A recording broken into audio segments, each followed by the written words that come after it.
Good afternoon, everyone. Good evening, good morning, good time zone. Oh, how is everyone doing today?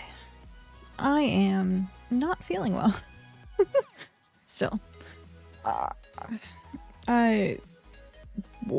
My stomach is very angry at me today. Like hyper angry at me today. So if I have to, unfortunately, like BRB for a little bit, that's probably why. So I didn't get to stream yesterday, because I slept in. I slept way too late. I got up at like what, almost 3 o'clock, something like that. It was way too late, way too late. And then today I really wanted to do the same thing, but I forced myself to get up. I still haven't like fully woken up yet, but trying my best. I have my Sprite, so hopefully it helps my stomach. All I heard is it was very angry. My stomach is very angry. I woke up not feeling well today. How are you doing, Mir? How are you? I tried to put my hair up. But my head's like super itchy. It's only itchy because I need to wash my bonnet and I keep forgetting. And so it's like making my head all itchy. You're doing good? That is good to hear. I'm having so many problems today. I'm excited though. This week, Thursday, Fellowship comes out. So we're gonna be playing that Thursday, Friday, Saturday, Sunday, probably the whole weekend. I'll probably end up streaming like most of it. So Cal even got time off work, so we're gonna be just mass queuing it. So a BitCraft break, pretty much. We're super excited for the game to come out. It'll be, I don't know how often Cal's gonna be able to play after this weekend, so I might end up like juggling between the two, or I might just end up playing with him in the evenings or something. We'll see. But at least for this weekend, because they're doing Twitch drops, so I have to go make sure those are enabled. They're going to be doing like cosmetic editions and stuff like that on Steam as well. So yeah, just a bunch of stuff to promote the game, and so hopefully, fingers crossed, we can get a decent turnout for it. But today, however, I said that I was going to be working on finishing up the mining settlement. So it is currently, I think, tier 3, and we're pushing for tier 4. We have the sheet. The sheet says it's like 30% complete. We haven't really done much to farm for it, unfortunately. I think... Hi, Pat. How are you? I think my alt had like a bunch of stuff on them. So we're gonna have to, at some point, probably later, connect the alt and make sure I dump all that stuff off. But yeah, yeah, we still need a lot of stuff. I'm looking here. I think I have like a lot of the bricks cooking. I think I had ingots? Or no, did I already put ingots in? Either way, we'll figure it out. So we're gonna try and do that. I finished my gear. I'll just get into game and I'll show you guys. I finished my gear. Not a single epic, unfortunately, but there is potential. There is still potential. Okay. We're gonna do this and then go here and turn this off.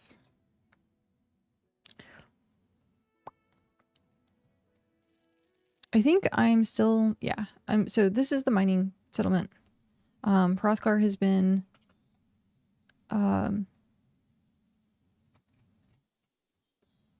terraforming, so you can see like the little platforms. I helped bring down this pillar last night because I wasn't really doing anything. But yeah, super cute. super small. There's a mining camp or a mine. I think it's up that way. Yeah, it's there for, what is it, tier 6, tier 7, tier 6. Yeah. So we're gonna try and get this settlement up and going. These are only tier 1 or tier 2 rather, like stuff. So yeah, no point in doing the tables per tier. We're just gonna do it all at once. I have something funny. I opened a security issue like December 2024 on a project that fixed 17, and now finally 9 months later we're publishing the security issue. Oh, that's funny. Hi Mom. My stomach is not doing so good. I have no idea. I think it's that time of the month. So if I have to skedaddle off, skedaddle, there we go. That's the word I was looking for. Skedaddle off, then you'll understand why.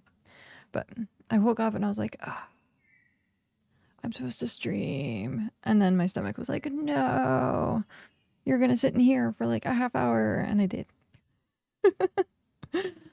Sigh.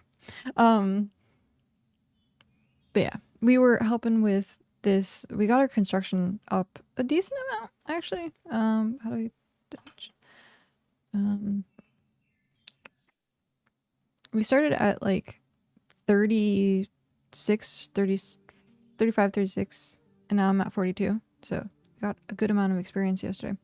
I am definitely taking care of myself. I have my Sprite to help with my upset tummy.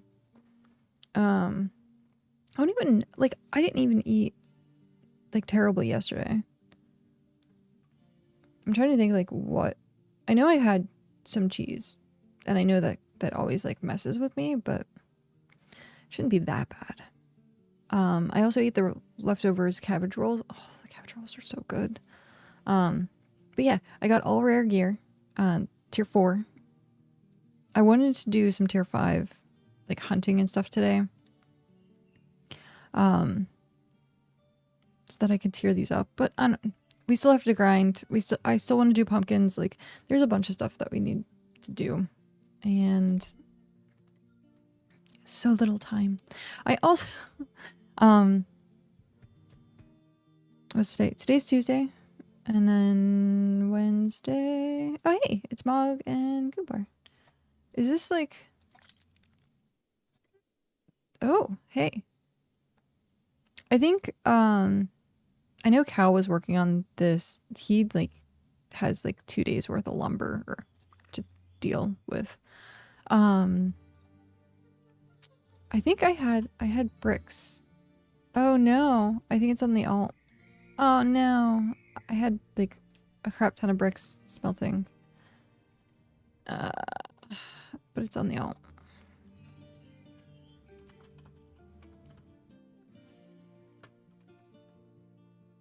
I never got the pumpkin helmet. No. I was gonna do that, but I need to finish grinding those. So I can't do bricks yet. They're on the alt. I think the ingots I've already put in some.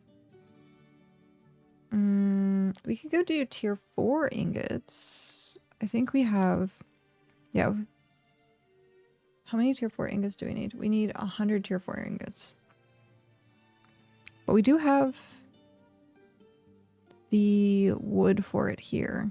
I just have to go get it. I just don't remember where tier 4 is. Where is tier 4? Oh, I think it's Kochinoe. Yeah, I think it's Kochinoe. Because I think they have a mine for it. We're gonna put that there. That's gonna be like hyper boring. Just to sit there and watch me mine for a time.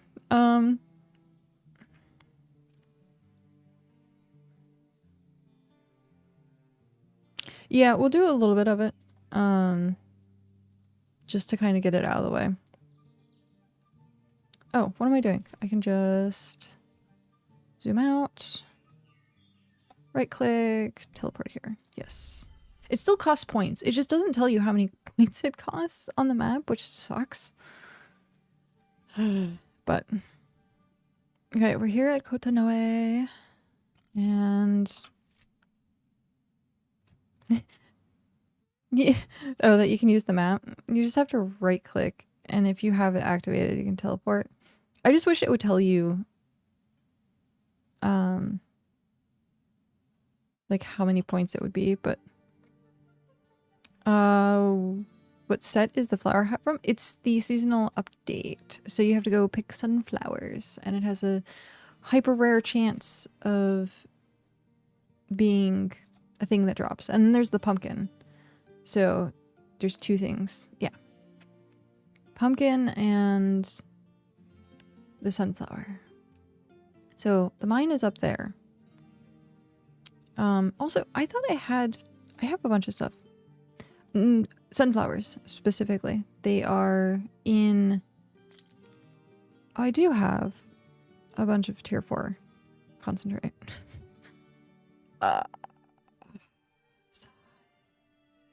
It's not going to be nearly enough. I have to go mine a little bit more.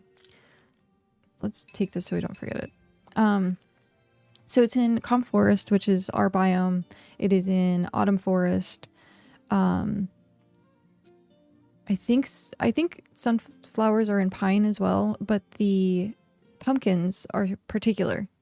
They're very particular. They are in Autumn Forest and Pine Forest only. So it's only the two. So sometimes you can't find any in the Autumn Forest because it's been completely like over harvested. So you'll have to go to the Pine Forest. But yeah, I still need to do I need to do a lot of pumpkin gathering because I still don't have the pumpkin hat. And I really want the pumpkin hat. I think I'm going the right way. Am I not? Oh, I might not be. Shoot. Because I don't think... No, I'm definitely not going the right way. Gosh darn it.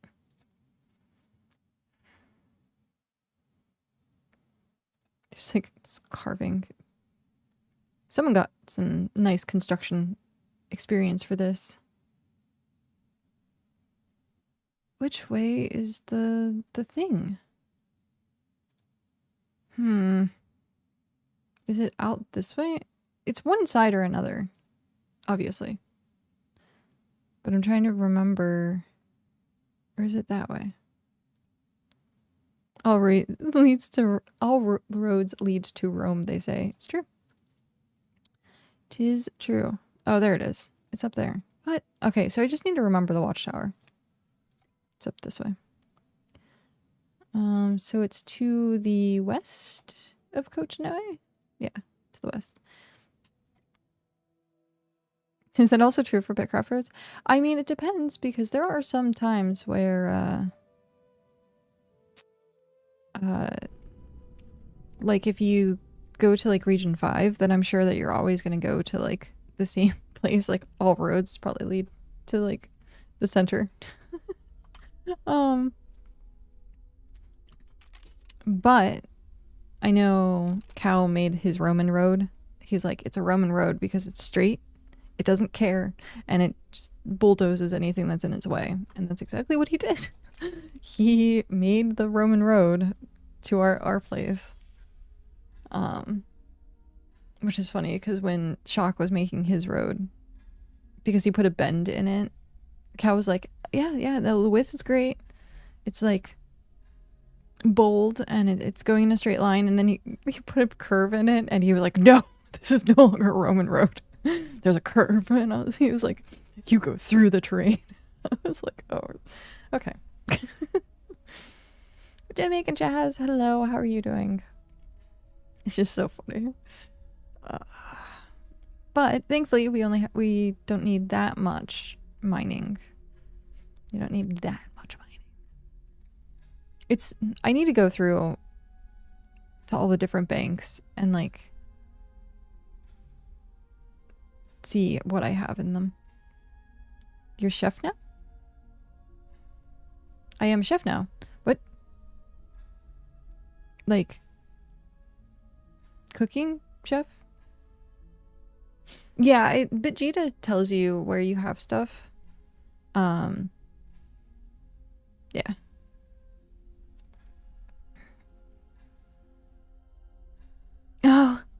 Gotta feed the newbies with tier 1 bulb rolls. Yeah. These are so freaking good. They're 1 hour food. I was telling, I forget who I was. I think it was Stack Jacks. I was telling him about the 1 hour food because he didn't really know that there was 1 hour food. He was using like plain bread, which was 30 minutes or something like that. And I was like, just use bulb rolls. I only use the 1 hour food because it's health and stamina regen, which it's 4 and 7. I just wait a little bit longer. It's easy. It's hyper easy to make. We do have, I think, tier 5 in my bank that Hrothgar made.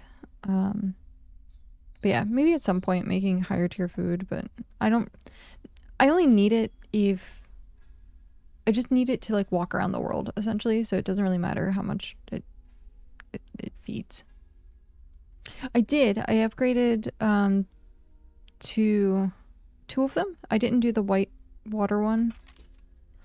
So I did cargo and fishing. And then I still have the base skiff. So I have the fishing and cargo. So apparently I was a liar and I didn't mean to be because this is what I had heard from the stream and because the tooltip here said 7% and they were talking about it in Telleril's Discord and I was like, I got like a, what? What's my webcam doing? My webcam stopped. What? Like it literally just died. Like there's no webcam. What is going on? That was weird. How long was it out for? Huh. Don't know what that was about. I just saw the light shut off and I was like, so it was in Telleril's Discord and I sent a screenshot and it said 7%. I was like, I'm not lying, it's 7%. And they're like, it's actually 6.5 and it's flat, not the incremental with their sailing. And I was like, that's what they said on the live stream, was it was going to be like 357 based on your sailing experience. So I was like, I don't know. So I my alt is like super close to getting a skiff and I think it's level 20. So once my alt gets a skiff, I'm going to see.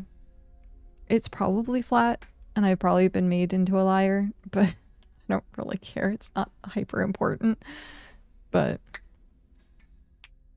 yeah, we'll see. We will see. You have so much dough, but we got no farmers. Yeah, I think cooking is going to be one of those things like come launch, like, excuse me, come launch, I think you're going to have one person that just like decides to do it for a day and then stock up on stuff. Or you just have everyone make it themselves and then, hey, like that's what you do. They could not keep up with our group. Yeah, it's hard. Hrothgar ended up doing that for a while and that was all he was doing. All he was doing was cooking and I was like, it's insane like how much it takes. But open companion use, yeah, it's 2 and we're looking for 100, so we need 200. Jeez. But like the farming and all that. Oh hey, there's someone back there. I didn't even realize. Who are you? Citizen of Hold My Beer. Interesting. But yeah, like I felt so bad because I was like, hey, like thank you for doing this, like greatly appreciate it, but like we were running out like faster than what he could actually like stock up and I was like, we can't, this isn't feasible. My opinion is food buffs are nice but not important in the long run. My claim did not agree. Ooh. See, like, we did the bulb rolls. Like, after we saw that it was an hour food, we just ended up making a crap ton of those. Because, like, the crafting food, they did add the skip. Yeah, that was, the sailing update. So the cargo, which is, I guess, more cargo than the clipper, but not of the cargo, and then the fishing gives you a fishing buff, which mine is 7%. I don't know what anyone else is going to be for their sailing, but yeah. It came with the fishing update. There's a third one, which is the whitewater one. You have to go get flotsam, from out in the ocean. You're wrong, by the way. Okay. Tell me why I'm wrong. I need to know.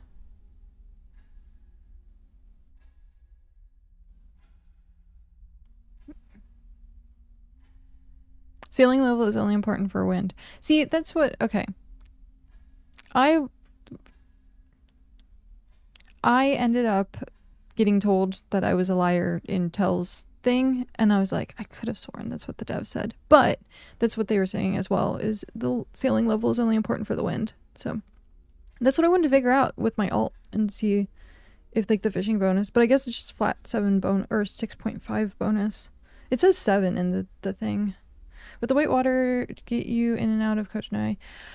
So the whitewater currently, I guess, like, people want it buffed. Oh, that's the only thing you heard in stream. Oh, okay.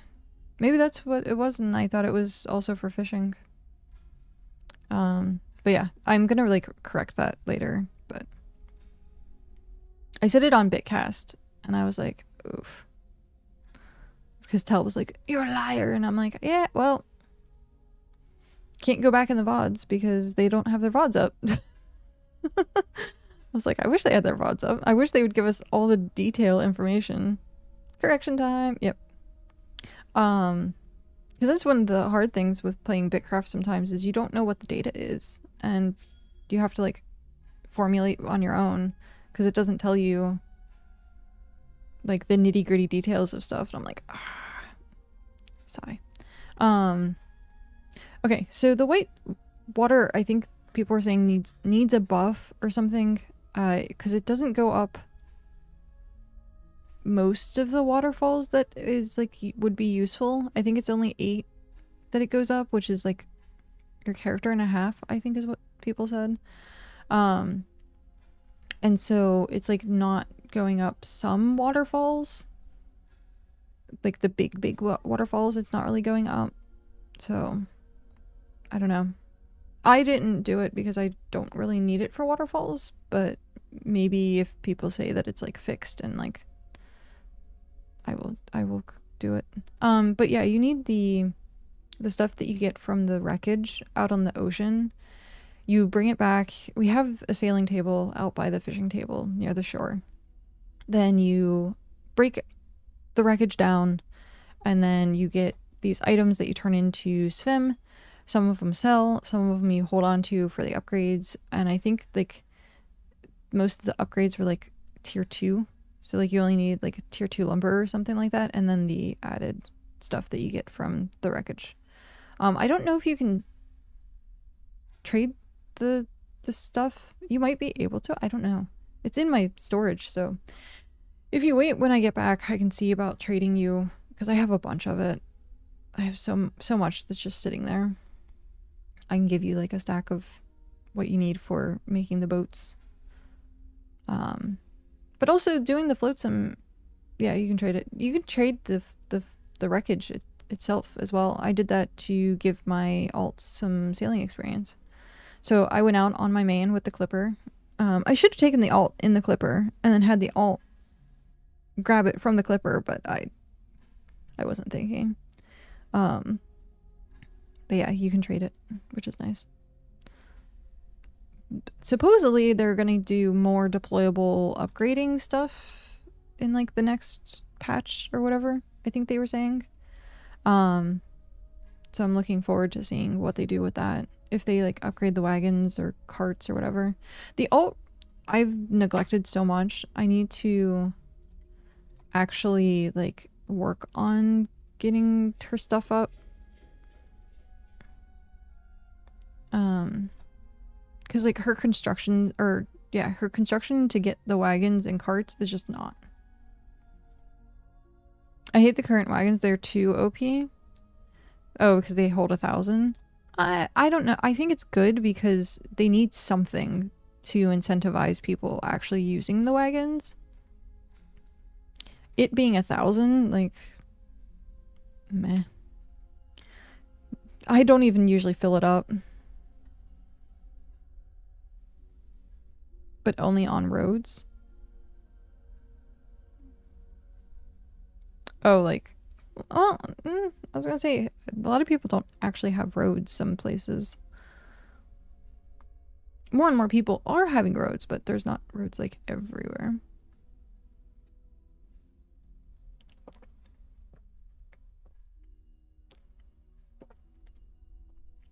Oh. I know, but you need to make roads. You force the issue. I don't know. Roads are nice-ish, but, like, you lose a lot of resources with roads. Sometimes.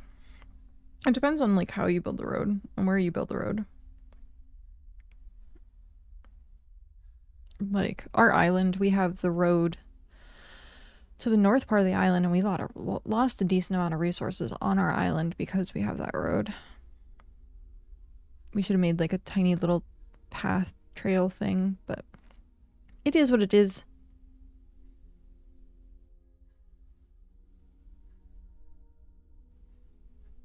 Yeah. I'm glad the wagons aren't just roads, because I like being able to, like, fill up if I need to. Like I said, I've still never completely filled up my wagon. It's too much to carry. I break it down and it takes, like, 20 hours. The game is broken up by water anyways, so no matter how good the wagon is, you ultimately need a boat anyways, which is going to have less cargo capacity. Yeah. I'm going to blow my nose really quick, apparently.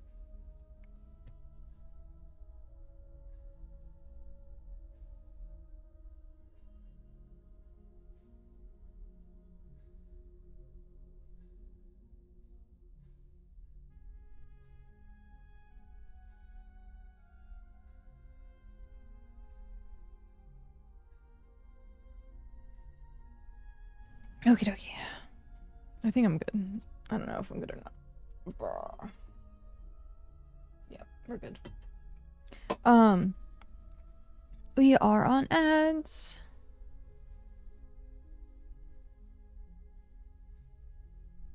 I think we are on ads. I thought I saw the green bar. Eat food. I also, so I know Cal pointed this out like a while ago, and I just completely forgot about it. I've been apparently like hyper nerfing myself with my levels. So like a lot of my stuff should have been way higher level by now. But because I'm only gathering like tier 1, tier 2 stuff, like you don't get as much experience. Like you need to be doing like the highest tier that you possibly can to like get the experience. And I was like, so yeah, it's unfortunate. So I could have been like a lot higher in some things. I need to get level 70. I bought a tier 7 ring, not realizing that I need to be level 70. But I only have 4 levels left of fishing. So that's I think it's 4 levels. I think it's 66. Yeah, it's 66. Well, almost 3 levels. So at some point, I'm just going to go fish and try and get this to 70. Or get Scholar to 70. Whichever comes first. But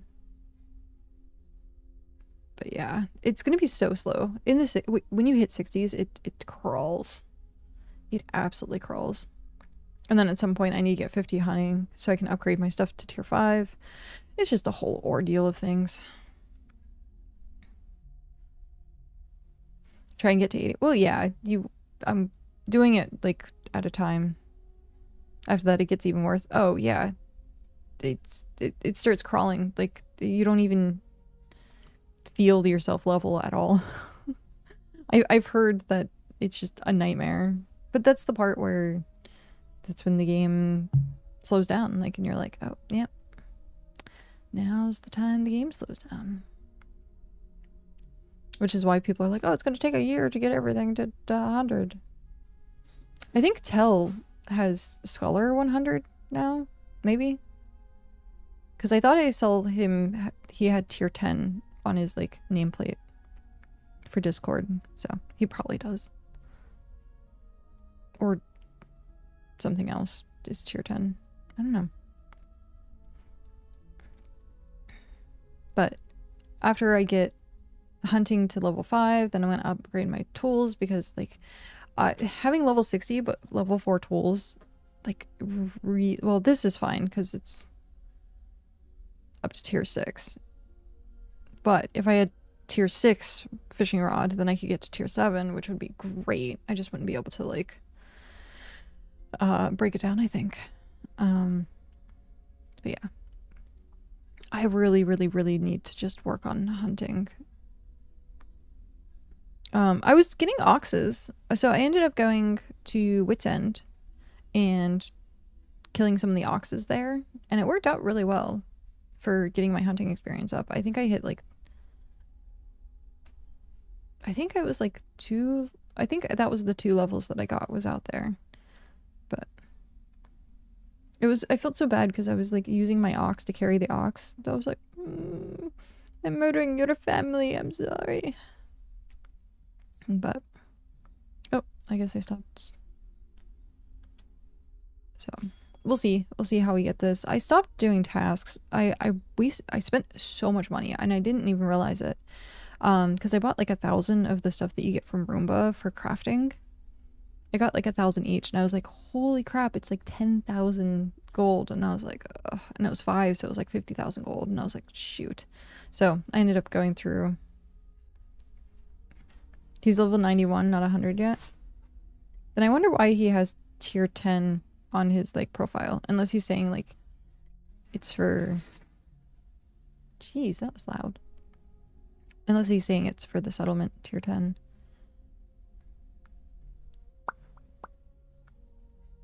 Yeah, that's like a sliver. That's funny. Sneeze. 35 experience. Dosely, hello. What is that icon? That icon looks so familiar. Like, I've seen that mask somewhere before. It just says low. Leather salt is pricey too.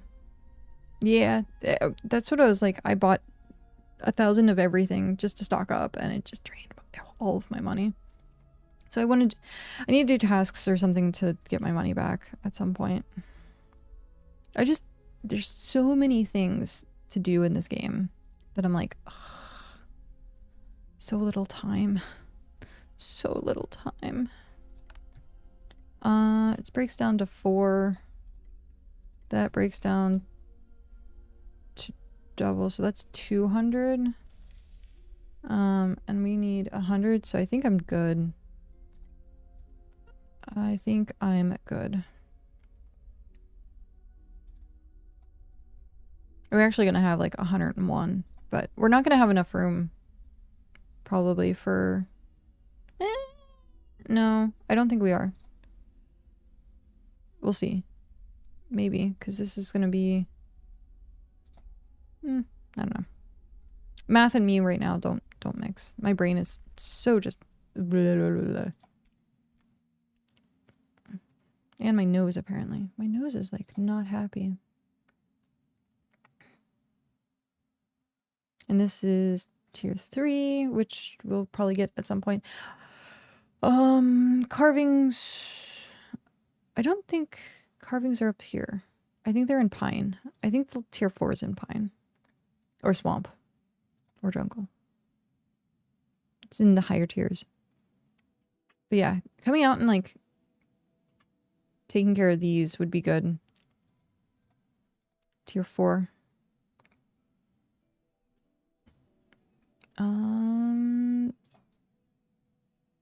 I like how they put like the mining stuff like right here. So you walk in, you're like, hey, mining. Okay. We are 404 or not found. We're doing that. And I have to blow my nose again. Jeez.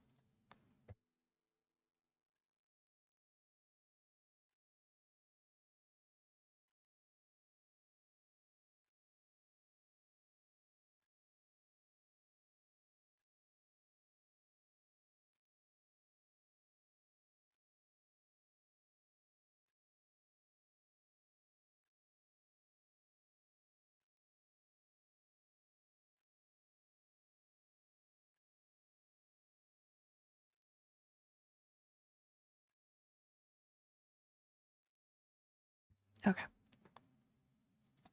My nose is just driving me insane again today. I was doing it yesterday too. Actually, yesterday was worse than it was today. I was just like, I had like drainage, like nose drainage. And so it was just like, I thought I was getting sick, but I'm like, it's probably not me being sick. We had like a downpour of rain yesterday. And I was like, I think that's what it was. It was just like either the barometric pressure, which I'm hypersensitive to. So barometric pressure and like it raining and like kind of like dispersing with the rain, everything. It wasn't like too windy, but we had the windows open and I was like, But I think because it was raining, when I went to close the bedroom window last night, there was a spider like clinging on for dear life, like in the crook of where you like slide it. Thankfully, I didn't like squish him with my hand. I would have freaked out. But yeah, he was hiding in the window. I was like, oh, poor buddy. I know you're just trying to get in from the rain, but you are in my house now. And that is a taboo.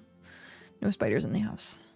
You can see on the outside of the house, they made webs like crazy, like on the outside of our windows. I have to like call to get them removed at some point. They're like huge spider webs. Meh. At some point. I should just open the screen and then just take the broom and broom them.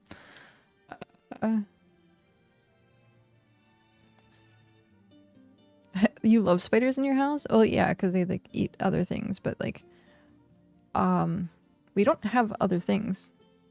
We usually keep like a really clean house.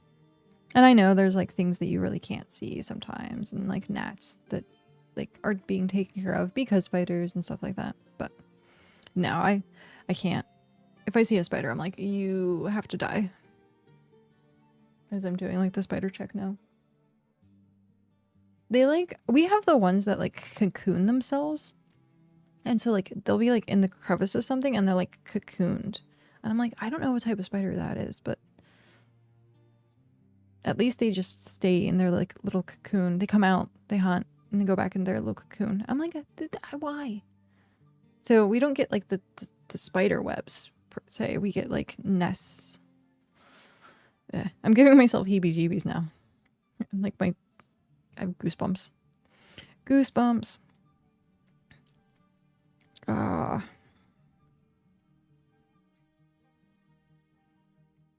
Oh, speaking of goosebumps.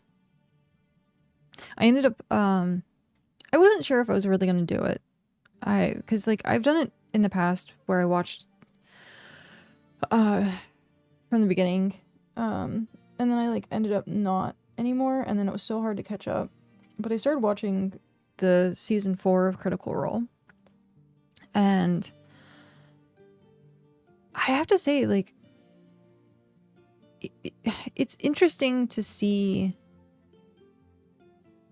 like having a different DM. Like Brennan is like a really good DM. I've seen like a couple of his other things. Something just snorted at me? What the hell was that?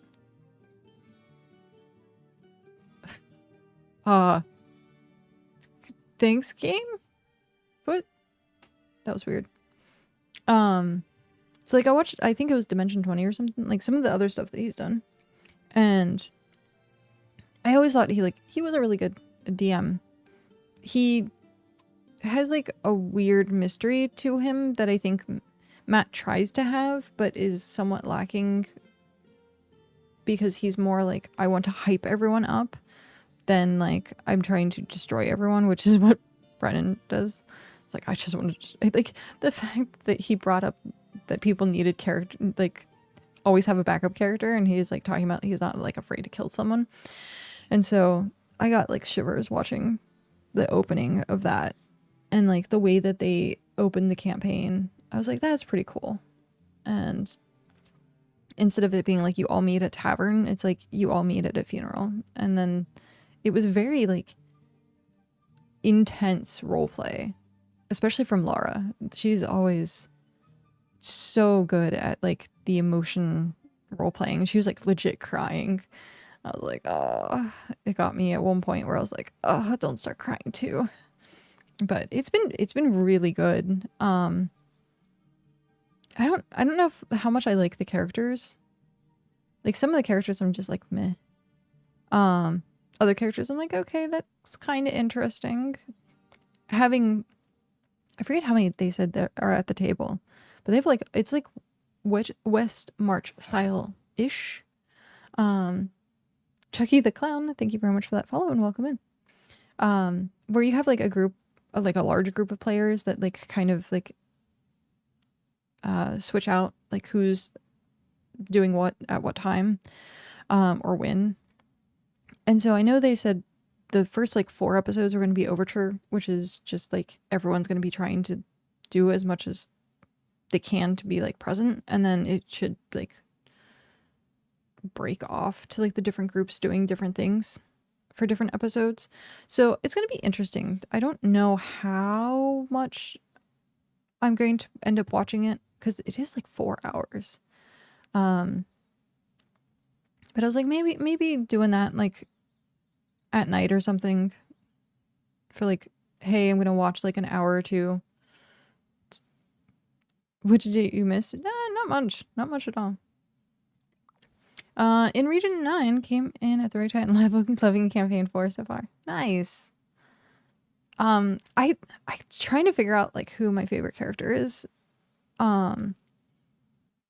It's really difficult. It's funny because when I saw Matt's character, I was like, he's just playing Vincent Valentine. Like he's just playing Vincent. Like the gauntlet arm, the cape on one side, like the gruff exterior, the broodiness, like the long black hair. I'm like, you're seriously just you made. Oh, D&D. Yeah, this is Critical Role. I wish it was the background sound while playing BitCraft. Thimble number 1, dude. Like her intro was intense. I'm like trying not to give too many details away, so like if people are interested in watching it, it's not like spoiled. But it's funny, like I swear to God, Matt's character is just Vincent. He just wants to play Vincent. I liked Marisha's character. The dwarf, female dwarf that actually has like chin strap beard. I'm like, that's funny. But I don't know. I'll have to see. I also liked Tyranny and just the juxtaposition of that character in that environment. Our DM interpreted my partner and I's. We would like to take a break so we can spend more time with each other as, oh, I'll just give your characters instant deaths without saying, oh God. No, that's like not, no. It sounds like someone who's salty at like you being like, hey, respectful boundaries. Yeah. He's no longer a DM. Yeah, no, I definitely, I would just be like, I retcon that. That is not, our characters did not die. We had 2 people not show up for 7 months and they're still alive somehow. Yeah, no, that's just bad DMing. I did at one point kill off a lot of my characters as like a brand new DM, we had a wizard, a know-it-all wizard. Okay, so we were running a Lolth campaign, so kind of like the Dark Elves, the Undercity Lolth, like spider deity type stuff.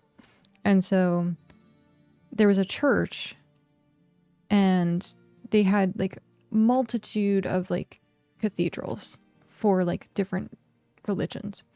And so you could open one door and it would be like Baylor, or open another door and it would be like another like worship area. And so there was like this tiny little like one of the hospital chapels, like where it's like tiny, it's maybe like holds 80 people or something like that. And there was like a tapestry, and there was a spider on the tapestry, and we had a monk who was just an idiot. And he's like, I was like, okay, roll perception. Like they were trying to find like stuff in the room, and I was like, roll perception. I think the wizard had rolled something like decently high, and I was like, you sense movement, but you can't tell where this movement is from. And it's kind of like if you turn your head and you like saw something in the corner of your eye, but it's like no longer moving. And so I was describing this, and the monk was like, I'm gonna like poke at the tapestry. And I was like, seriously, dude? Like you're gonna desecrate like the twin? So the spider, this giant spider who's like all fanned out on this tapestry, who is a real avatar deity of, or like avatar of Lolth. And as the monk like poked it, it fucking Frodo'd him, like gobbled him up and just like ate him. And I was like, yeah, don't mess with avatars. Like I was telling you people, like hinting towards it, and he was like, yeah. And then everyone's like, whoa, we can get him back, right? And I'm like, you need the body to resurrect something. Like, and that body is you're not getting that body back. And he was just like, oh. And then he rolled a new character, and I forget, like I think he rolled essentially the same character, different like name. And one of the things that they had to do was go into the Underdark, into this cave system. And I kept telling them like, hey, you should like do your research, figure out what's going on here. Like, don't go head first. Like, you have to figure out like what's going on. And I had like an NPC that was like tagging along with them to kind of keep them in check, but also the talking head type thing. And they were in this cave, and they were of course it's two people that like aren't being quiet, they're not being stealthy, they're just like bolstering and yelling and stuff like that. The wizard they put at the very back of the group, and I was like, that's stupid. So they did something along the lines of like taking a torch and burning some cobwebs, and I was like, oh, cool, you didn't learn your lesson the first time. And so I kept, like every once in a while they'd be like, what do I see? What do I hear? And I was like, you see movement. It's like in the shadows. It's like in this cave system, and it's like super high up. I was like, you do see movement. And they were like, oh, guys, we need to be quiet. Like, and I was like, you guys have been in this cave for like an hour being like, hey, where do we need to go? What's going on? Let's burn these cobwebs. And so they get like into this like Mines of Moria, like open room area.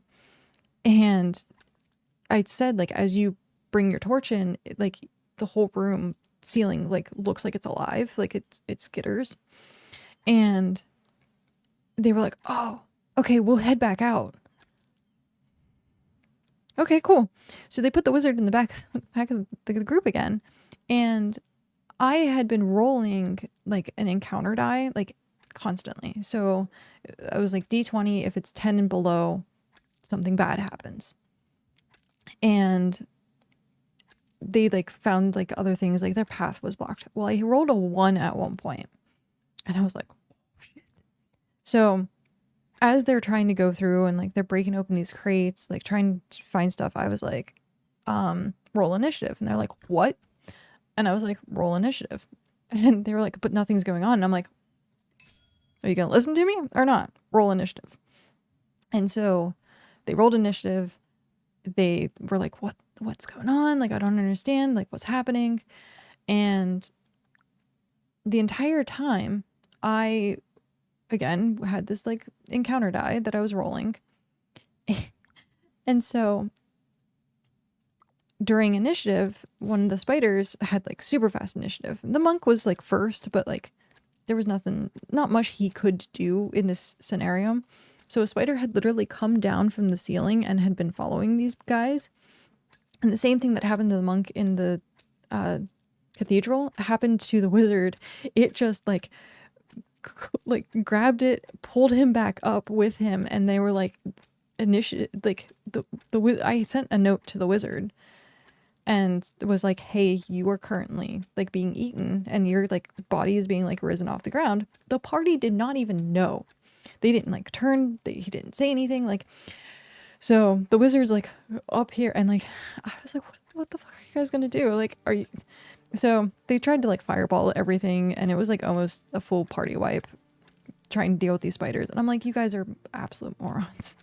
And after that, they were like, we're gonna play different characters. Like, can we get out of this setting? And I was like, yeah, we can play something else. So then I had to do like smash and grabs after that. I couldn't actually have like intricate campaigns, but that was 3.5, and I was like, oh, it was such a good event.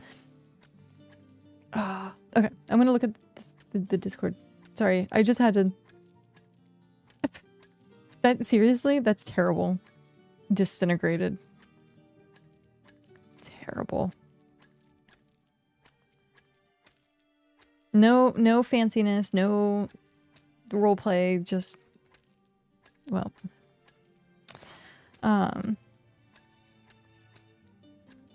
2 years and we missed 2 sessions.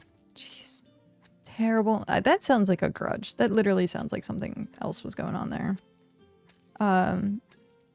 Harrigan lunged himself out a mountain on some ball bearings. Very goofy. Oh, that's funny. Ball bearings in games are kind of interesting. The shenanigans you can get up to. I like playing a rogue. Rogues are usually like the character I played the most. I used to play ranged rogue, so it'd be like bow and arrow. But those were... What is making like the weird snorty sound? It's so random. But I've like learned to like kind of branch out and play other characters.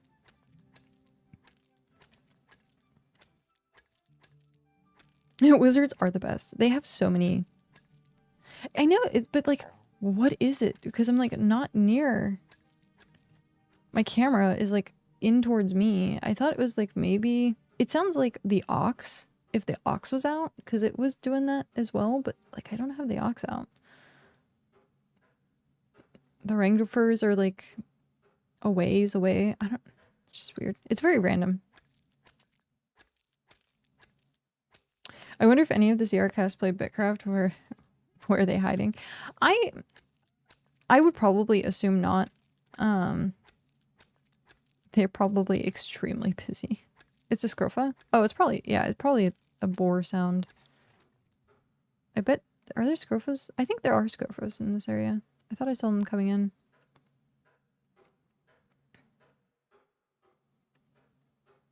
But yeah, I always assume like people like that are so freaking busy. I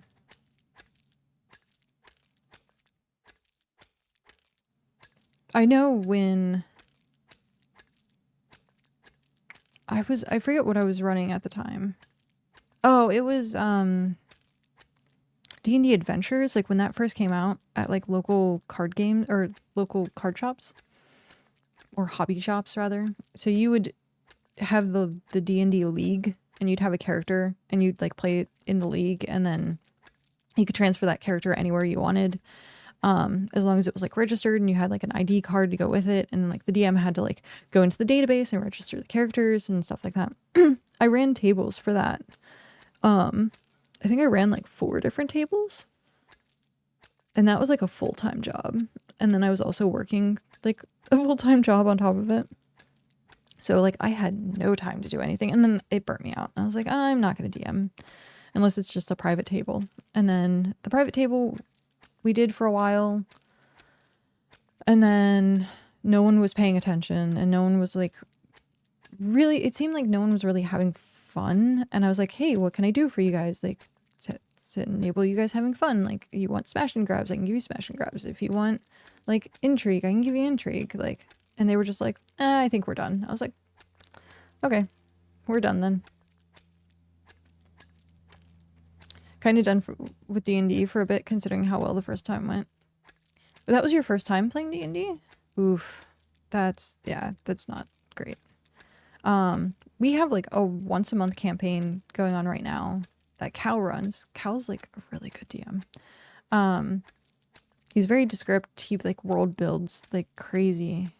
He does like props for us. So like if there's like a letter, he'll actually like print out like a parchment letter type thing. So he does like really good DMing. The only thing that before I did not like, and I had to get used to, is he's a very consequence oriented DM like I was previously. And playing D&D in like a high consequence game, so it's low magic. It's actually almost no magic. There's these like enforcers that are in these towns that like if you have a magical item on you, you get like put in jail, you take the magic item away. Like magic is like a no-go. And so we're playing, I think it's 2 rogues, or a rogue paladin, rogue priest, or something like that, and I'm playing pure monk. And so it's a consequence heavy game. And so he'll be like, do you really want to do that?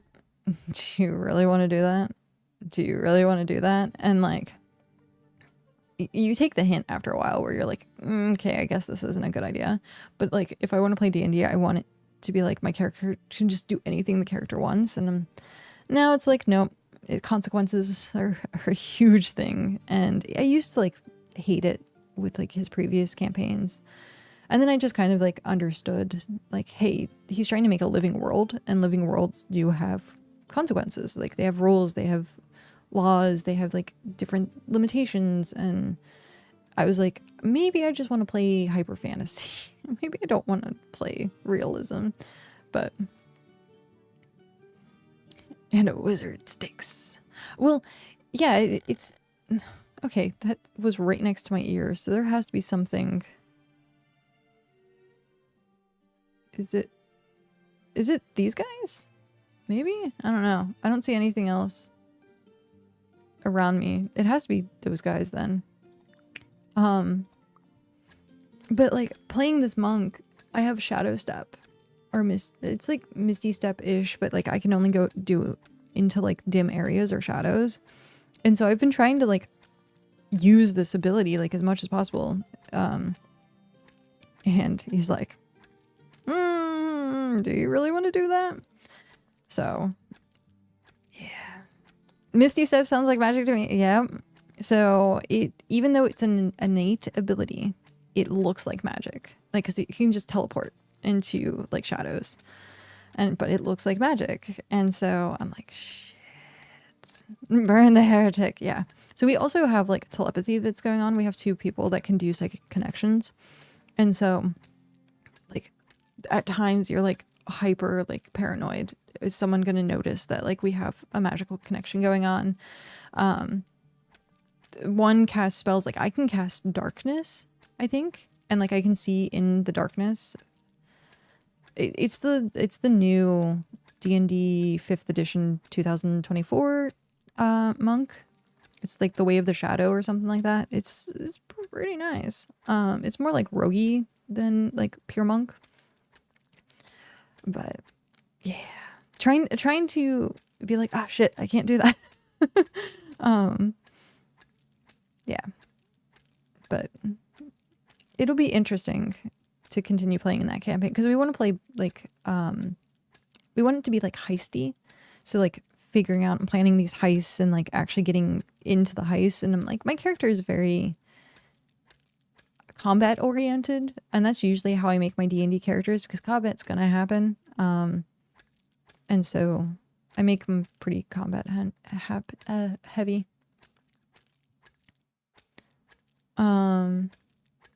Any Daggerheart, we just started Beast Feast.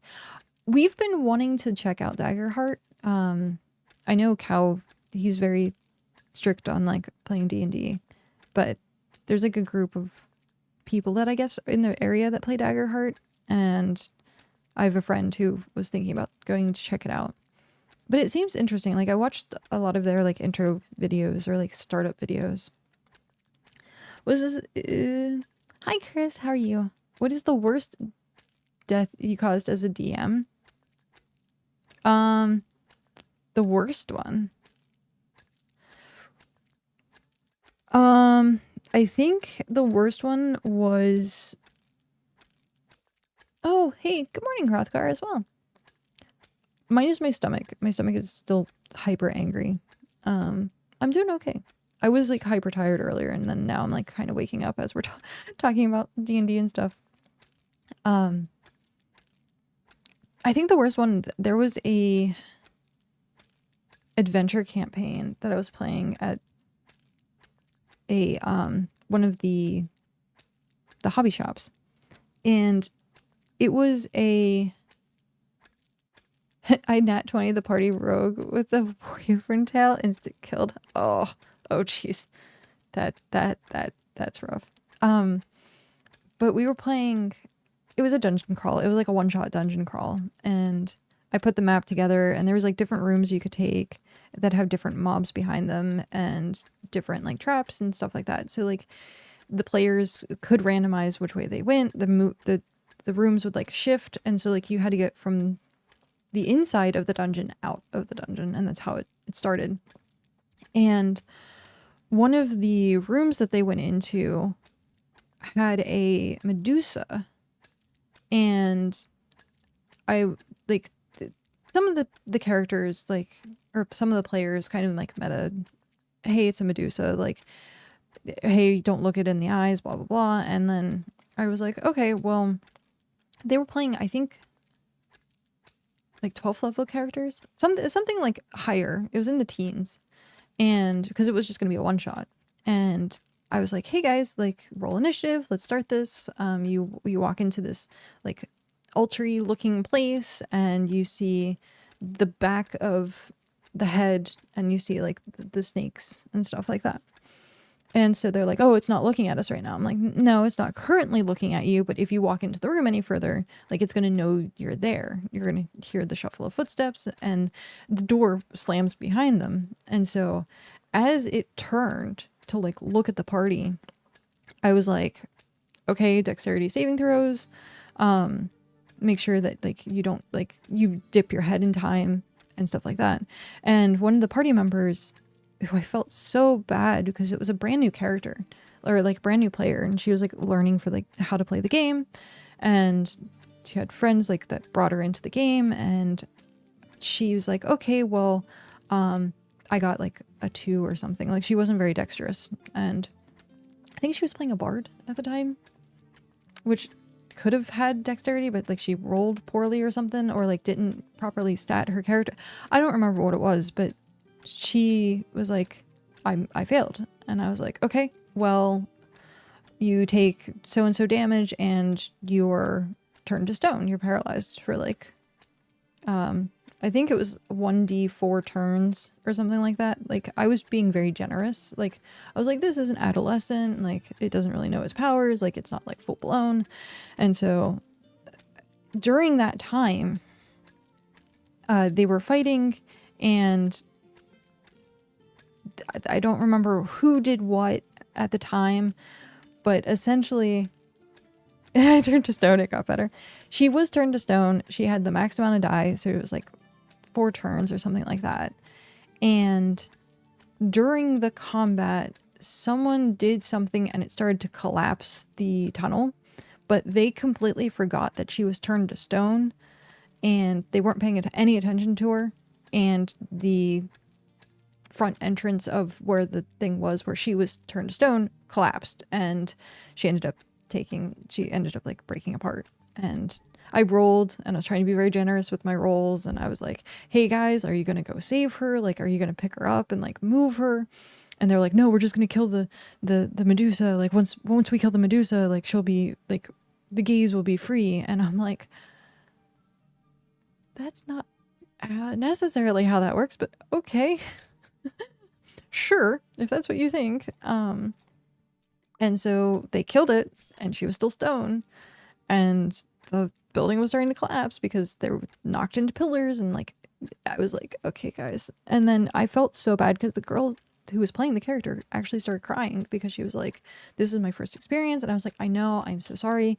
Like, I tried my best to like keep you alive in this scenario. Like, I didn't have like, you monster, I know. I didn't have like the Medusa like charge after her or anything, or like I tried to keep the combat away from her. And so like they had an opportunity to get her out in those like it just didn't happen. That was the worst death, and I felt terrible as like a DM because it was a brand new player. And I later on, she came back like the next week or something, and I made, don't blame the DM, blame her. Yeah, it would legit was like they were not paying attention to her like at all. And I kept saying like, okay, you're stone. Like they just weren't, they were just like, we need to kill this thing, like very hyper focused on like only killing the thing. And I was like, I would say like, hey, like you're still in stone. And then be like, oh, okay. And like they would like pretend acknowledge that, like, oh, okay, cool. It's like, okay, whatever. But she did come back. I made it a one shot specifically for her. She was stoned, maybe. Hi, Shock. I am doing well. We were talking about D&D stuff, actually, as you can tell. But that was like the worst time that and thankfully she came back, and I ran specifically a game for her, and I gave her like some magic items and like, hey, like what's your fantasy of like playing D&D? Like, what do you want? What setting do you want? Like, what do you want for your character? And like, I like hyped her up and like tried to make it better. And I've actually, I think, brought her into like a few other tables after that, but then she like disappeared into the ether. But yeah, I felt that was like the worst one. I felt horrible, but there was like nothing you can do. The dice rolled what they rolled, and her friends didn't save her, and they caused more issues by like collapsing the tunnel. And I'm just like, and that's the problem with playing one shots in like settings where it's strangers, because usually what you do is you have a table sign up, and then anyone can sign up. Or if you have like a group of 4 people, like I usually limit my table to like 6 people max. I did have to run a 20-player table. That was a nightmare. That should have never happened, but we had 2 DMs like flake out. The 20-person table was not fun. I would literally be like, what's your action? What's your action? What's your action? And like hyper go around the table. And then eventually what I did was I had them fight each other. And I was like, take turns, rock, paper, scissors, figure out who goes first. And like it was 10v10. And that kind of worked out a little bit more, because it didn't have to take turns. They were just like one-on-one. And so like they would do a round. And like I was like judging essentially. But yeah, no, those were fun, but it's really difficult. People don't really care about other people at those games. They're only there for like, oh, my character is the most powerful, and like I don't care if anyone else dies, like as long as I survive. And because their character is part of the league, like you want to keep your character. And so I can understand people being upset like when deaths happen, and I'm like, it's very avoidable. I tried to make all of my deaths very avoidable. It's just players not paying attention. So yeah, unfortunate. But yeah, I haven't DM'd in a long time. I thought about actually DMing again for like a stream or whatever, and I was like, trying to find people to play I think would be the harder part. Murder hoboing? Yeah, no. I don't want to murder hobo if I don't have to. But I thought, I was like, it's gonna... I used to run Dice and Daggers, which was an improv, and so it'd be a one-shot. You'd have like 4 people, 4 players get together, do a one-shot. We only had one person ever survive that, which was hilarious. They rolled a nat 20 on like falling out of a blimp, I think is what saved them or something like that. So they got to actually roll their character over, but everyone else died. And like you find like prompts on the internet, like random prompts, and then I just roll with it and be like, okay, what character you want to play? And like I'd have pre-made characters, and then I just give them the character sheet via like an image. And so it was fun, but it's just a lot of work to like get people to play, and like having audio, and some people don't want to be on camera, and it was a lot to set up. And so I don't necessarily know if I'm going to do something like that again, especially when I feel like I'm hyper busy as it is. But we'll see. We'll see. It's so funny, when I streamed before, I'm like, I have all the time in the world. And now that I'm streaming again, I'm like, I have no time in the Oh, it's so funny. But yeah. Playing D&D is fun. But yeah, this whole conversation came about because I said I was watching the campaign 4 of Critical Role. You redid storage yesterday. What storage did you redo?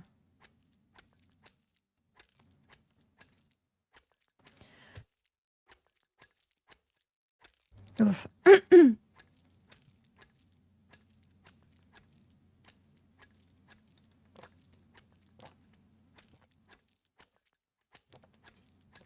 Oh. Oh, geez. 92 tier 6 large chests of storage. That's a lot. Okie dokie, Mir. Have a good one. Thank you for stopping in and hanging out with us. They're up to campaign 4 now. Yeah, they just started it like 2 weeks ago, I want to say. I watched I think I watched probably the first like 100 episodes of season 2, and then I think I watched like 4 episodes of campaign 3, and then I'm gonna try and keep up with campaign 4 as best as I possibly can. We'll see though. I started a Baldur's Gate 3 run with 3 friends recently, and it really giving me the urge to play D&D again. I enjoyed Baldur's Gate 3. It was good. We never finished it. I kept asking Cal at one point if we were going to continue to finish it, but I don't know. It is a time thing. Like, it takes a lot of time to play Baldur's Gate 3 because I'm not a very fast person to take turns, and I will like overthink things. As I was playing a sorcerer, and I pretty much fireball everything, but I would like overthink my turns, and then they would take like 5 minutes, and like Cal's like, come on, you gotta know what you're doing ahead of time. And I'm like, I never do. I only do, like, I'm a reactionary player, not like a proactive player. Halfway done filling the tier 1 pebbles. Oh geez. I kind of wish I found a good group to do stuff with them. If you're willing to do stuff online, I know there's plenty of places. Like meetup.com is a good place to find tables. I think there's even like a table website itself. A lot of times for that site though, you have to like pay a monthly thing to play. But usually if you have to pay to play, the DMs are decent. Or like go through the reviews. I think the mist is scarred by the online. Oh, yeah. Well, if that's the case, I would say find a hobby shop. If you have like a comic book store near you, usually I would say like you can tend to contact people, do stuff, or start your own. That's what I did when I first started DMing. I went into coffee shops and I put up a sign that said like, hey, call this number if you're interested in playing D&D, and we'll set up like a meeting and see if you're compatible to play. And I met people in a Wendy's. And I did interviews with people to play D&D. And it worked out. Like, strangers in a Wendy's being like, okay, I did it that way. So because I was a female DM and I was like, I'm being hyper safe with this. There were a couple creeps. And I would play in public spaces. So like I would rent out like a conference room at like a Denny's, or a conference room in like an Eaton Park, and play publicly. And then when the table, after I think like a year of us playing like that, they didn't want us playing there anymore because they thought we were gambling. And I'm like, yes, there are dice, but we're not gambling. We're playing Dungeons and Dragons, like a board game. And so like I even had the maps out, and like I had like figures and stuff. Like I was like, this obviously is more of like a board game than it is gambling. And they're like, but you have dice, and I'm like, yes, I have dice. Like how many board games have dice? Monopoly has dice. Like what?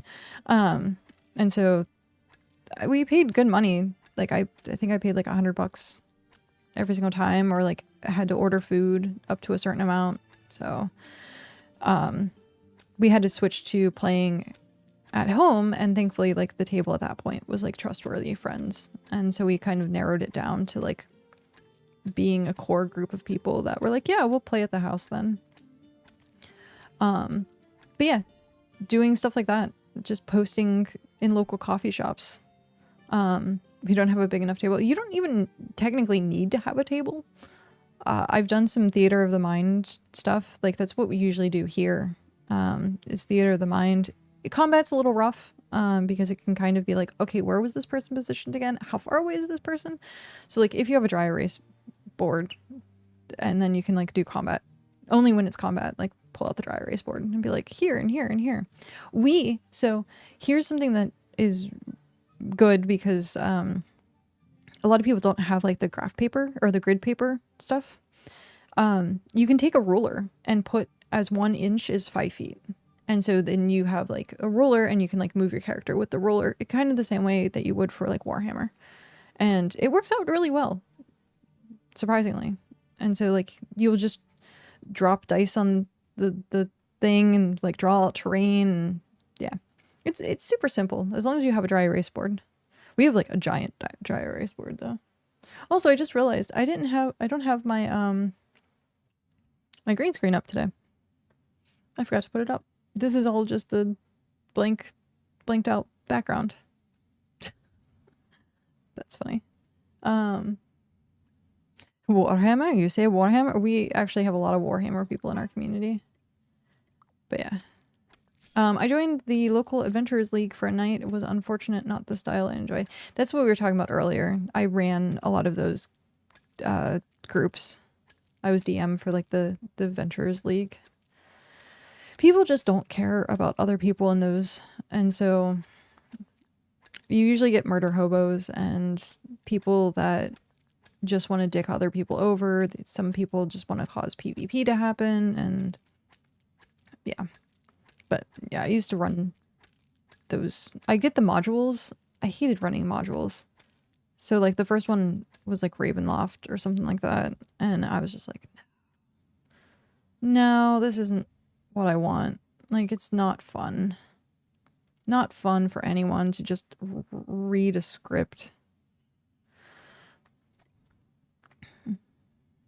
Some of them are okay, like, but for the most part, it just gives you the setting and like mobs and creatures to like use.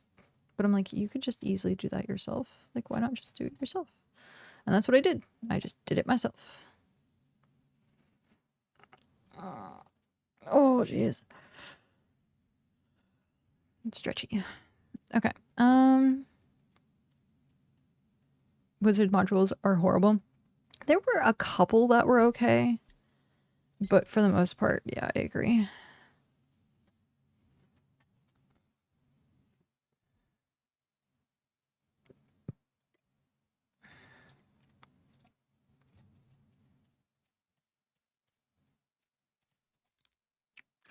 Collectible.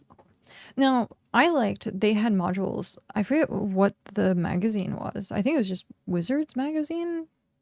But they used to have like small modules in the back of those magazines from like, I think the 80s, early 90s.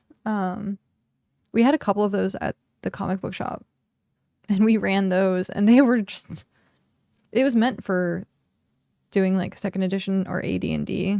And so having to like convert into a modern was really fun. People had a lot of fun playing like really old modules. Dungeon magazine. Yep. That's what it was. Dungeon magazine. 2, 3, 4. No. By 1. 2, 2, 2. Where is 1, 2, 3? Oh no. I need double. So 2, 3, 4, 5, 6. Because it's 2. Do I need the thing to put in, or is that after? That's after. Okay. I'm gonna have to be right back after this. I didn't get a hat. Is there anything worth doing with 800 sunflowers? Yes. So there's a new food that you can make that is stamina food. Active stamina regen for 15 minutes. There's decorations you can make. You can put them in your house. You can put them in towns. But most of the time it's just the food, I think, is what you're going to look for. And then you need pumpkins as well. I still have to get pumpkins at some point. Okay, I'm going to use this really quick. I will be right back. I'm also going to put up the green screen.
That was weird. My chair like completely disappeared. Working and making dinner. Okie dokie. Enjoy. What's for dinner? I don't know if we're cooking or fending tonight. Cal literally just went and got groceries today. Broccoli and fish. It's funny enough, we might actually be having salmon today as well. I miss having broccoli. I want broccoli. I like broccoli. I like cheese on broccoli, but like I will eat just like plain, little bit of salt, just broccoli. I don't know why. It used to be one of those things where I'm like, ew, broccoli, but I think it was something I actually enjoyed as a kid too, was broccoli. I remember liking spinach. Spinach and vinegar. That one was awkward. Okay, what do we need?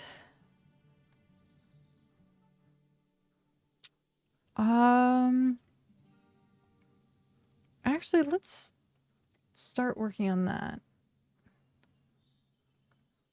I do extra virgin olive oil, salt, and bake the broccoli in the oven for 22. Oh, yes, that sounds amazing. That sounds so good. Shoot. The one that I want.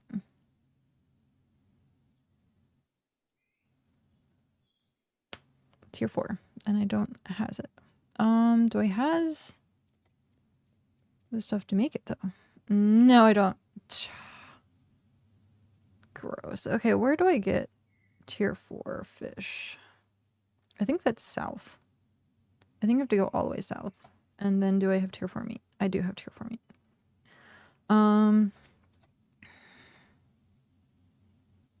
That's like not a lot of bait for tier 4.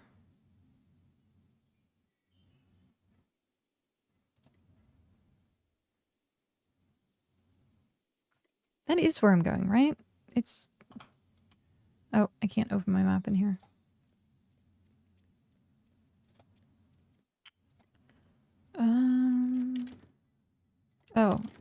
If I'm doing that, I need to swap my stuff.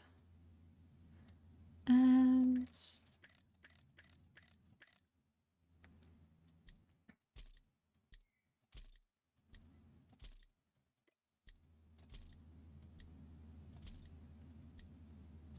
I think Dell still has my hat and shoes, which is fine. As long as it's getting use, that's all that matters to me. I'm not like hyper particular. Okay. Where is tier 4?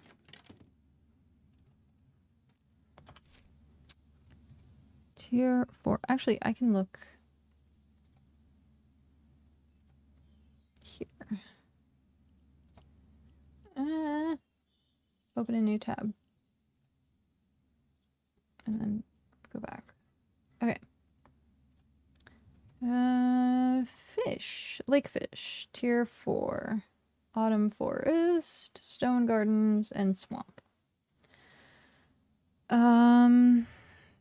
So is it in here?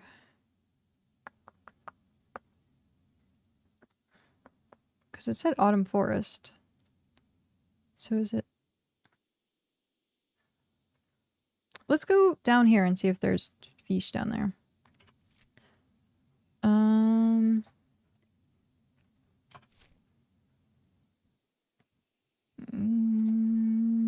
Teleport. Okay, I was gonna say ad should be done now. Thank you very much for sending through the ads. Oh,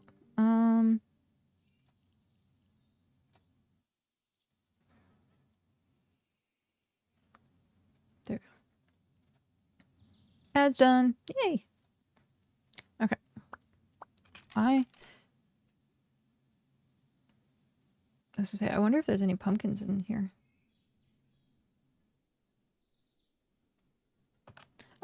Resources. Tier 4 track. I know it's not a popular plant, but I am not a fan of subclasses at all. They feel too neatly packaged and linear. I miss the days when we had a list of skills and feats. Streamlining the game for me lost a lot of its charm. I can definitely see that as being like a thing. For me personally, after playing 3.5, there was like a metric crap ton of subclasses. Like, oh hey, sunflower. there was like a metric crap ton of subclasses in 3.5, and because of that, I think I just kind of got used to seeing like a lot, and then with 5th edition there wasn't as many. They're slowly adding on these things and tells me try to be healthy. Yeah, we use I think we use extra virgin olive oil as well for a lot of our stuff. Unless it's chicken, I think we use butter for chicken, but fish we use that. Actually, I think for meats, I think we use a little bit of butter, but like for fish, we use oil. What am I doing? I'm doing this.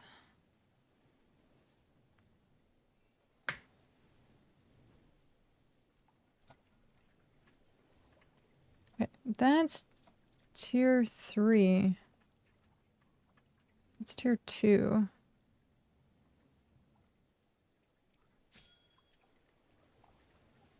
They were certainly everywhere in 3.5. Yeah. And then you'd always have to buy like the tiny little supplements. Like 3.5 had so many books. But you even bought like the tiny little supplements, like the paperbacks, and yeah, it's just a lot. Now they're trying to make it a little bit more concise. Oh, see, this is where the white water would probably be good.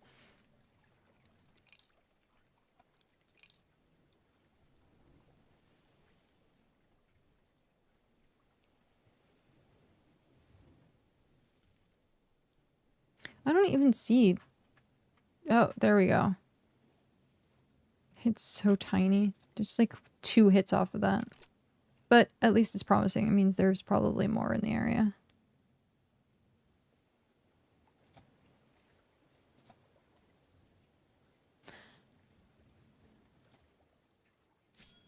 Well, there's definitely the lobsters. Ah, there we go. Yep. There's one. One fish. Alright. 3.5 was supposed to simplify and streamline D&D, and it ended up being more work than AD&D. It's true. They went overboard. They definitely went overboard.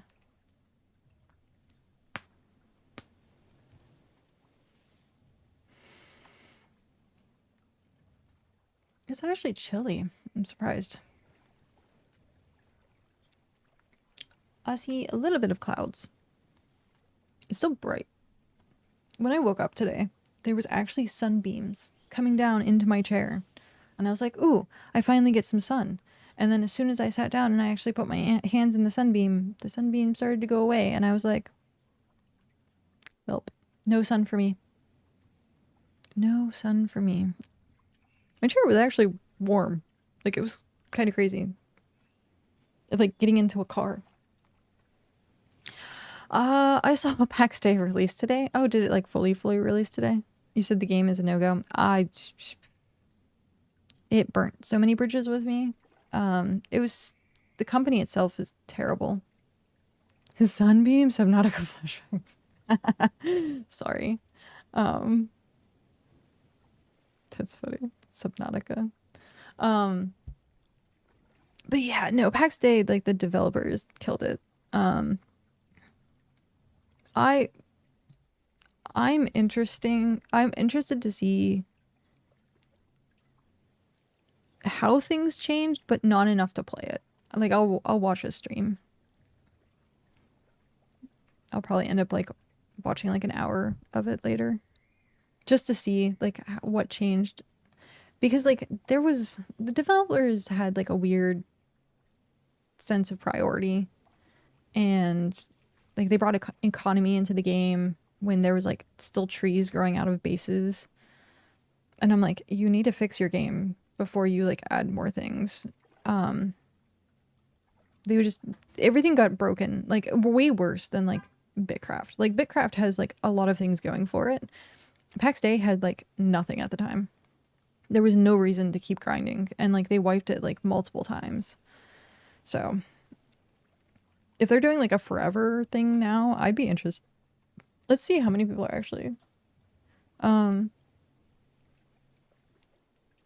Wait, can we do that? Is that?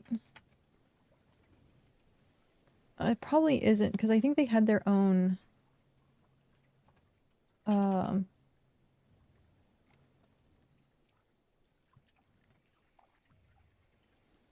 I guess they have both. They have the Steam launcher and then their own launcher. There's 3,800 people playing right now. And then within the last 24 hours was 4,000. So, yeah, Tuesday the 14th. So, 3,800 people playing for launch. The review is only 60%.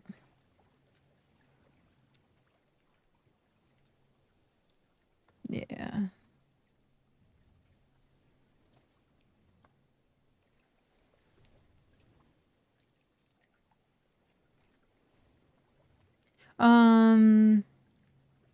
Yeah, this is a 1.0 release, and the founders, oh geez, get a head start today.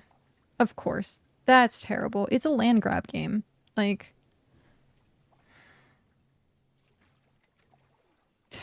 that's terrible. I mean, I guess it's good for founders, but like they're gonna take all the best spots. Like, if it's a land grab type game, you shouldn't limit it. Like, you really shouldn't.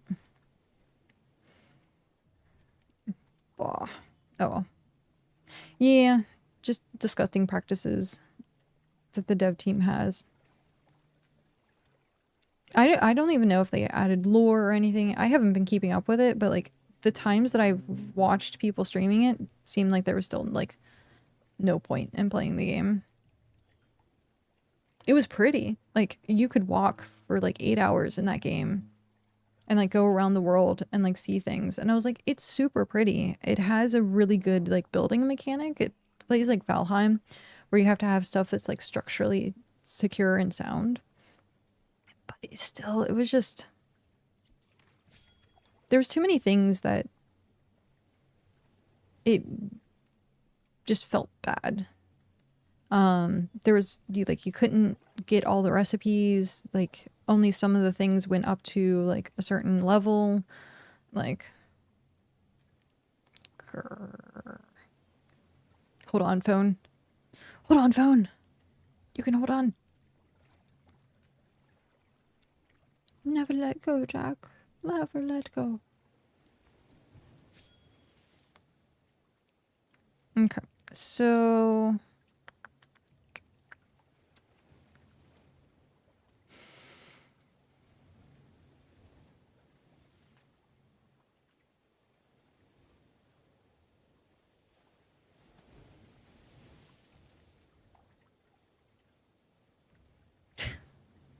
people are talking about the food shortage in Region 3.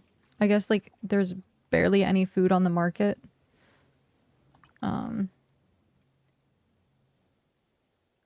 Location... Yeah.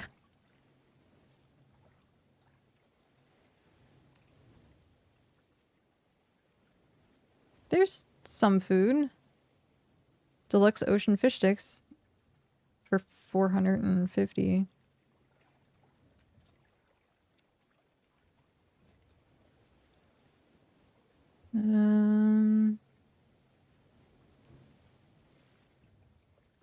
See, like, there's some food. Put a bunch of money into it, just going to see how it plays out before I get bored and drop it. Don't really want to give them more money unless they have something in the future to look forward to. About PAX Day. Yeah. We ended up spending way too much money. And this was before they did the subscription. It was, you would spend like, I think like $100 to $400 to get like plots of land. And so we had like the 20 plots of land between like Cow and I. We spent way too much money, and we had like the different Steam accounts and stuff like that. That's why I could have like an alt in this, was because I had I have, I think, 2 other Steam accounts from playing PAX Day. Just ridiculous. We spent way too much money and then got like hyper screwed over. The game's gonna have hype for probably about a month, and then it's just gonna be a ghost town like it was in early access. I'd be interested to see if they actually put in like the lore that they said. Huge tracts of land. Yep.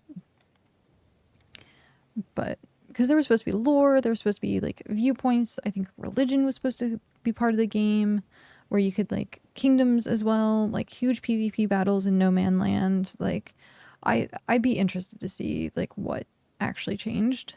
But it sounded like it was just going to be like hyper negative, because like PvP was going to be like a huge part of the game, and I'm like, I don't want to deal with PvP while I'm gathering resources. There are a lot of people on today and some good builds. Nice. Yeah, building was like the best part of that game. It was pretty. It was very pretty. It had a lot going for it. No, it's okay. We literally just started talking about, it again. How to tell your game devs are out of touch, make a game focused around PvP. Yeah, I probably could get in on it because I'm pretty sure I have like the founders pack still. Like, Cozy Era is now. Cozy Gamers Rise Up. Which is funny because I'll be playing, it's so ish.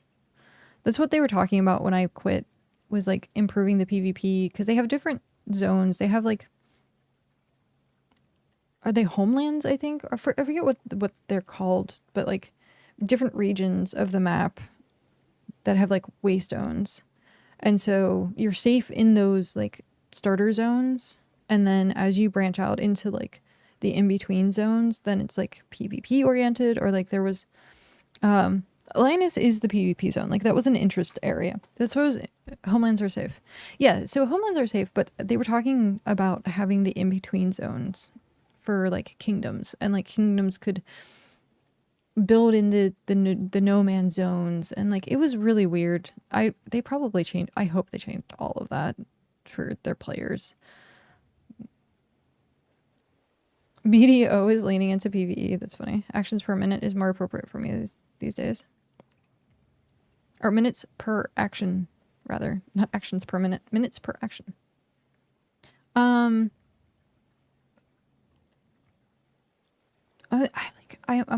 gonna be curious and see at some point. Okie dokie, Shock. Have a good one. Hours per craft more for me. That's funny. I don't mind having like a cozy game. Like I love playing BitCraft. But like every once in a while I need something that's like thought-provoking. So like I'll play Magic Arena. So Magic the Gathering, I'll play that. I'm looking forward to playing Fellowship. It's going to be a little bit more action-y. So like usually like once a week I'll play something that isn't just hyper chill, because I want to still be able to have the gamer reflexes. I don't want that to like deteriorate. I don't necessarily play first-person shooters. I still want to play a first-person shooter. I just haven't found one that I would get into. You didn't check your animals? Oh no. Poor animals. They need fed. You have to go feed the animals. Go take care of them. Playing Arcade, I remember the husbandry skill in Arcade, and having to like check in on your animals like every 12 hours or they'd get sick or stuff like that. Like, it's so funny. Your son will be making you play Pokemon ZA soon. Is that coming out? Or is it out? I heard like people were talking about only playing it on Switch 2 or something. I have the first Switch. But then someone said it was going to be on the normal Switch. I don't know. Or if like Switch 2 is compatible. You have Switch 1 version ordered. Gotcha. Yeah, I was using it for... I played Pokemon on it, and then I was playing Ring Fit for a while. At some point, I should do Ring Fit again. I just don't have necessarily the room to do it. We moved into a smaller place. And so finding the room to like set up the Ring Fit is just not.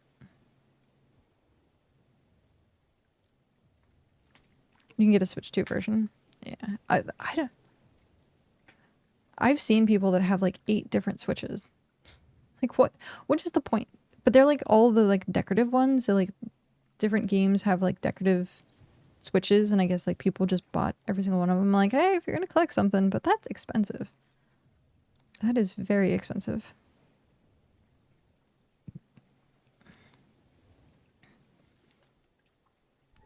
I remember when you couldn't find a Switch anywhere. Like, they were just sold out. It feels like just yesterday the first Switch came out. Like, another Switch too. I was actually watching Linus Tech Tips. I watch that a lot now on YouTube. He had a video that was comparing handhelds. And so, like, I guess for his son's birthday, he wanted a Switch. And then Linus was like, hey, why don't you try all these other options? And then he had like 20 different, like, handhelds, all by different companies.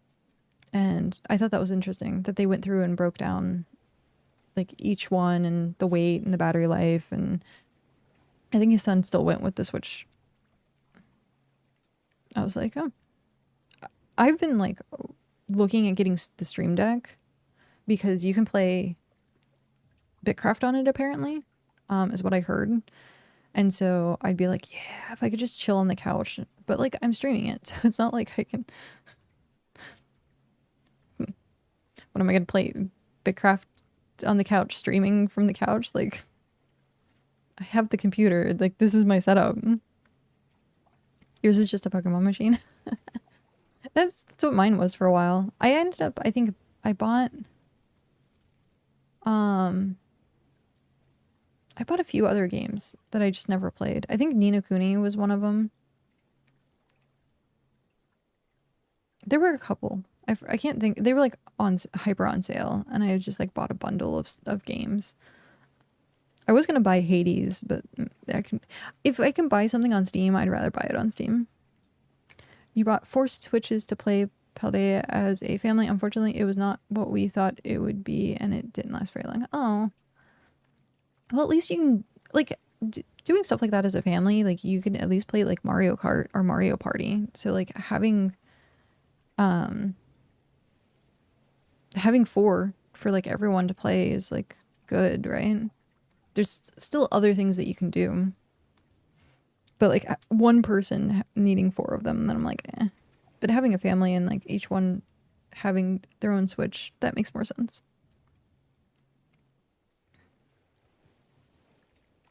It's like everyone having their own computer. Because they're constantly trying to get you to play Minecraft. Just base Minecraft? What type of Minecraft? There's, like, so many different types of Minecraft.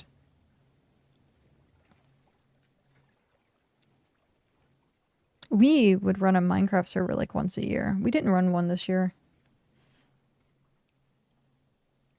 Can I get some mine coins? No. You haven't played since 2010. Can I get some mine coins? No. That's funny. We used to play, like I said, like once a year. We'd have a server going and we'd send it out to people. I had a Discord that was like emberKat Discord. And so we would put out a link saying, hey, here's like new thing. This last one that we did, I think it might have actually been at the very beginning of this year. Now that I think about it. it only lasted like a month, and then it was dead. And I was like, oh, there's no point in spending. We spend a lot of money on those servers, like 60 to 80 bucks a month to run a good server. And there's just no point if no one's playing on it. We don't mind paying for it if people are going to play on it, but if people aren't playing on it, then there's no point. So, and we weren't even charging people. It was just like, we just wanted a good server. There was one server I had at one point. It was so cheap. It was so freaking cheap. There was so much lag. And I was like, I'm just not even gonna bother opening this up. Like, I just ended up closing it down and be like, well, not playing. But I think I only paid like $8 for it. Got killed by chickens. Massive amounts of chickens falling from the sky. Killed the server. I could not bring it back online at all. Just dead. But that was like forever ago. That was like in the beginning of Minecraft days. Now it's been optimized like crazy, and I think you could still get like an okay server, like as long as you only have like 4 or 5 people playing on it for like less than $10. But if you have like 20 people or 30 people playing on it, then you're going to want like a high-end server. But also for the reason the high-end servers is if you have people in multiple places in the world, then it loads like quickly and it doesn't lag up.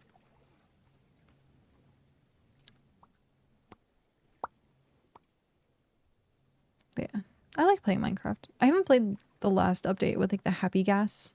They look so cute and seeing gas like floating around, but at some point.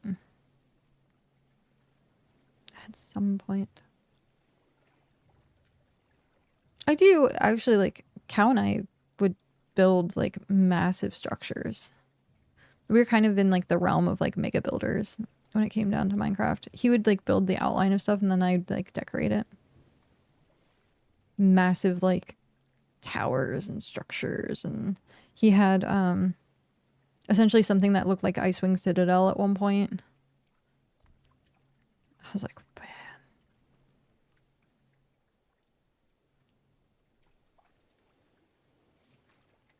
We're not like Hermitcraft level of like being able to do stuff. Like I can't do organic stuff at all, but at least above the average like Minecraft player of dirt houses.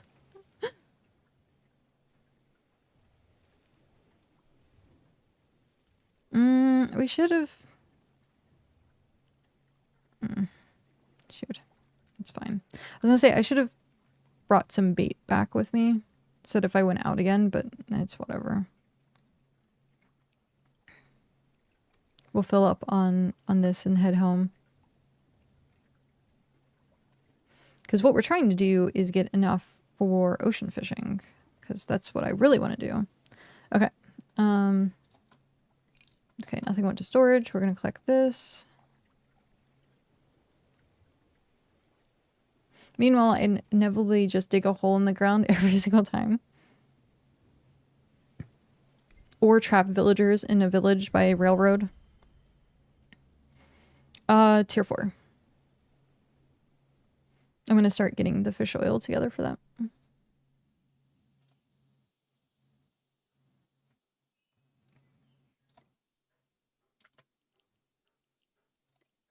At one point, we had like this town of villagers, and Cow ended up being like, why am I missing villagers? And we were like looking around. They were like completely missing at one point. And we're like, what is happening? Like, what is going on? Like, where are these guys? So we were just out and about one time. I forget exactly how we figured this out, but we look around and suddenly you see villagers are like unable to cross railroad tracks. And Pat had done railroad tracks to get villagers to go into his hole. Oh, it was funny. I was just like, well, yep. Yep, that's how it was done. But he was like, Cal was so like pissed at one point. It was like, God damn it. Like he was starting to like breed new villagers, like trying to figure out where they went, and it was just like it was actually amusing in the end, just dealing with that. Oh, it was so good. Then we had to go through and like break up all of the railroad tracks. Oh, had a Pokeball mod, so you can just capture the villagers. Yeah.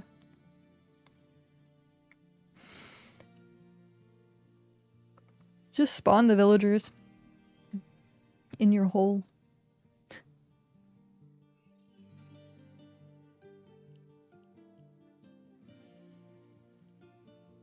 I don't know. I guess it's just getting cloudy. Is that what's happening? It's getting cold. Like I just noticed that I was like, oh shoot, I'm like goosebumpy and like actually pretty cold.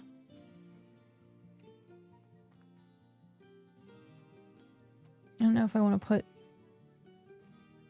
a long sleeve on. If I don't. I usually have like I have like a hoodie that I can put on. I have my Twitch hoodie. Oh my god, it was so nice yesterday walking in the rain. Speaking of Twitch hoodies, because I wore that out in the rain. It was like I was in flip-flops and like they're thin flip-flops. They're like that big, and the water was actually like going up and over my feet. Like it was a lot of water. Like it was fun. But then I was like, oh, look at it was all the oil. Like you could see all the oil, and I was like stepping in it.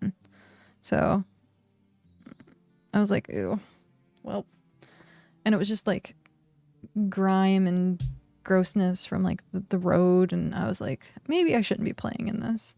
I only played in the section that had like the water actually flowing through it, but I was going to puddle jump, and like Chris was like, look, no, don't do it.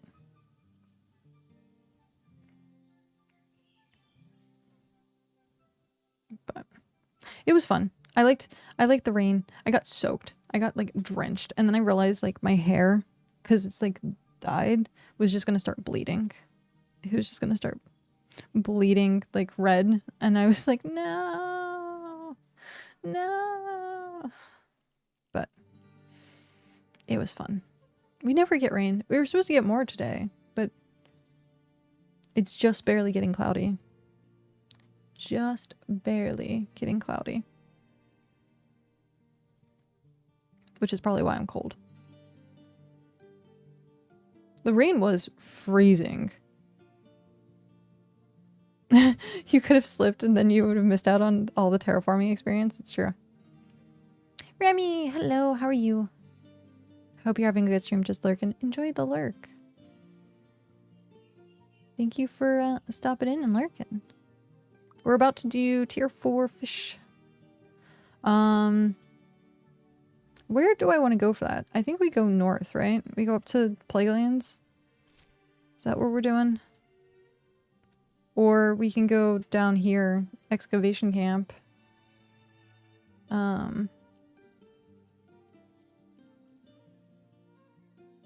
Where do we want to go? There's not really, like, I'd have to go all the way in here to process it. Oh, that's cute. There's like, is that actually a pass-through? Oh, there's another place here. Huh.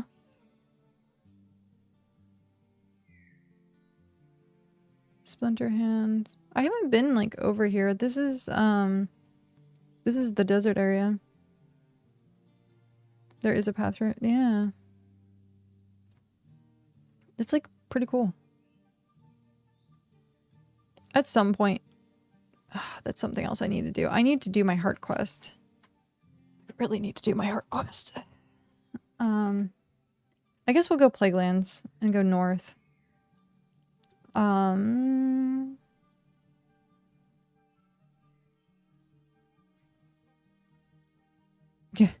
I know. I have to insulated wires. Use the workbench to upgrade charged heart using insulated wires. I forget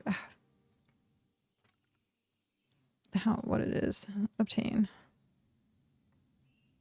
Refined leather. Oh, this stuff's easy. I haven't upgraded it. Okie dokie. Have a good night, Mog. Thank you for stopping in. Heavy fishing. Thanks. I will most certainly try. You did yours the night you talked about it? Yeah.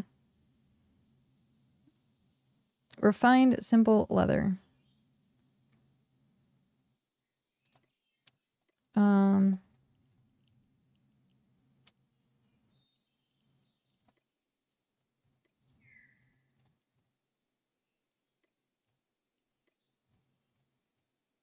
I wonder if I have this stuff. I probably do.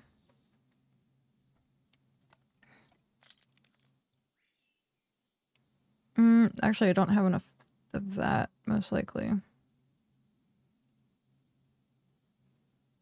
I do have leather here. Let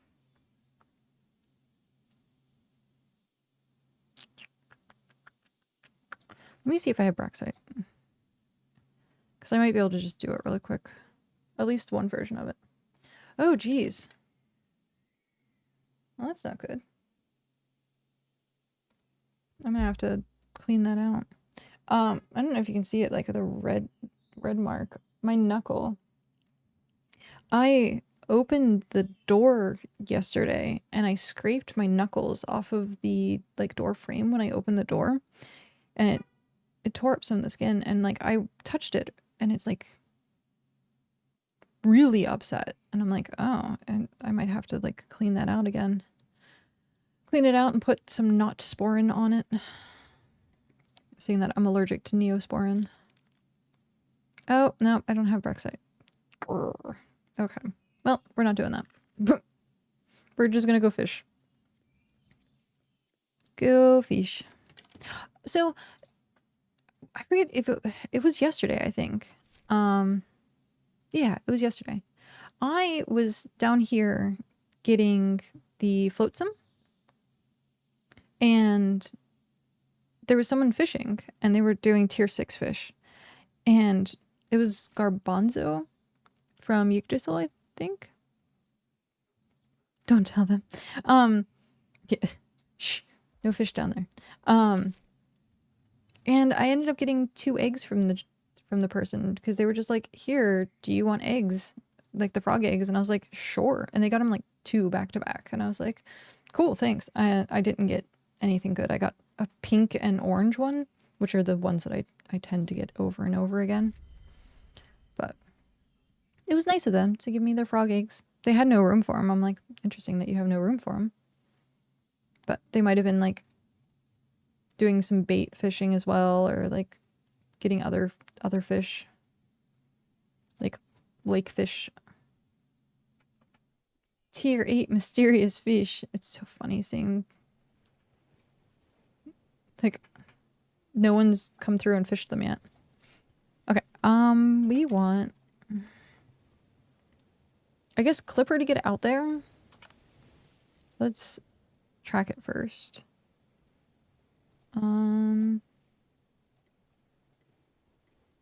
Okay, that's tracked. That's the frenzied. We want unfrenzied. This is the tier 4. We have 10. Yeah, we'll use the Clipper to get out there first, and then once we find a fishing hole, then we'll pull out the fishing boat. Yay, here we go. Out to region 6. Oh, I don't know if people saw or not. BitCraft Tony is now a partner for a BitCraft partner. I'm super excited about that. He's like, he really, really, really, really, really, really does a lot for the BitCraft community, and he's like running events constantly. And I'm like, he's like a really good partner. So I'm excited. I'm excited to see like him doing more BitCraft content. Praise Tony. I know. I was like, we get Tony tips now. But I like hyper excited for him. Yeah. He's always doing like fish Fridays or like the fishing like events. He was doing another like gathering event of some kind. Like he was just doing a lot of stuff and I was like, Tony's tips. Yeah.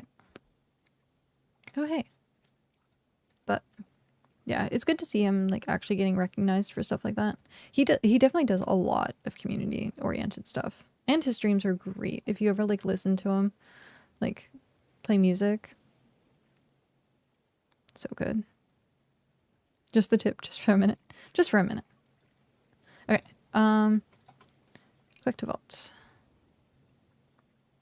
Oh shoot, I forgot. Oh well. I forgot good food. I wanted to, if I'm fishing, like I want to bring like actual gathering food. I forgot though. That's fine. It's only tier 4. If it's like the tier 5, tier 6, I really want like fish food or like gathering food.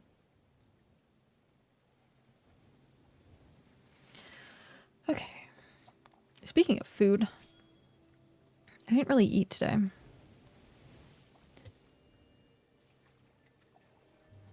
I did not eat today. But I don't blame you because like my stomach was hyper upset.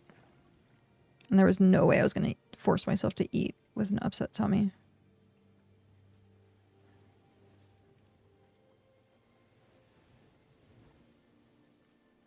I don't know what I had on my hands. There was something on my hands that just was not coming up.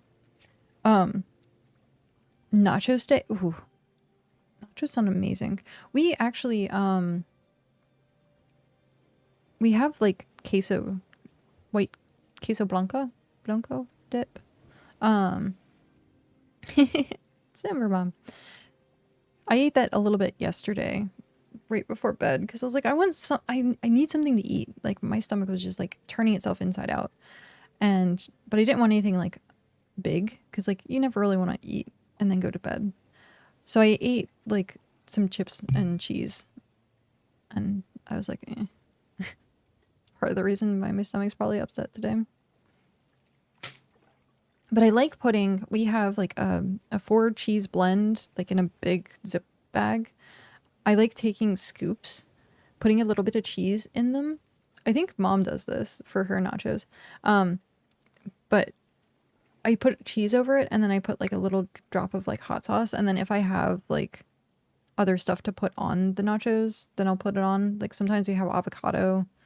But you put it in the microwave. You melt the cheese first. You put the cheese over the chips and then you put it in the microwave. You melt the cheese. Or you can put it in the oven. Either or. But either way, you gotta melt the cheese. And then, I thought that said Hrothgar Doom Binge, and I was like, it definitely is Doom Binge. That's fine. But yeah, and then you put like, you have to fill up the scoops. Yep. You put all black olives, meat, ground up beef. I remember your nachos. I like your nachos. We haven't done like a taco night. I don't think we've made like ground beef at all here. Like that's not something that's in our like menu. We usually do like pork, salmon, steak, rice, lettuce. Oh yeah, I forgot about that.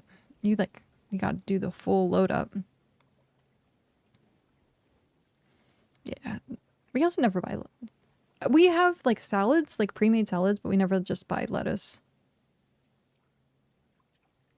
Sometimes refried beans. We had refried beans for a while. But then we just do black beans. Black beans. But refried beans are good. Taco night sounds good. I know. You can tell I'm hungry where I'm like start talking about food. We have pumpkin pie. We have a slice of pumpkin pie in the fridge. Okay. I have to ask people because this is a polar opposite thing in this house. if you have pumpkin pie, and I know not everyone here, because we discussed that, where Australia doesn't necessarily have pumpkin pie, but for those that actually have pumpkin pie, do you put whipped cream on it or not? Because I'm anti-whipped cream, but I'm also like lactose intolerant. But just like the fact that like Cal like puts a crap ton of whipped cream on it, I'm like, You can get pumpkin pie at Costco? Really? The Costco pumpkin pie is the best.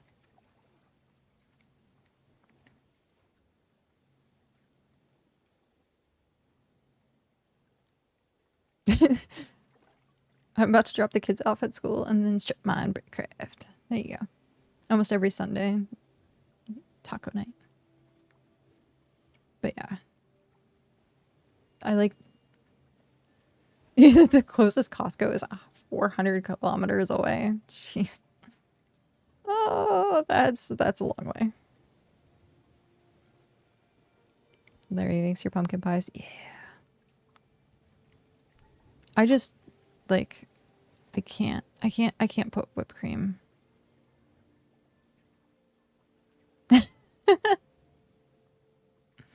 You have to put whipped cream. I don't know. It just I guess I never really liked whipped cream in general.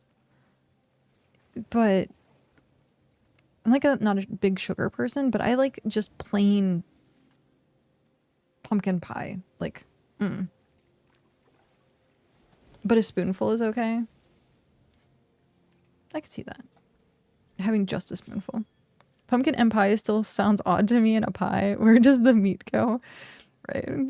Different definitions of pie. Do you eat it warm or frozen? Ooh, I eat it cold. I love cold pumpkin pie. I have seen people that like warm it up. Pumpkin is the meat. Technically, pumpkin I think has high protein. Is it high in protein? I thought I saw that.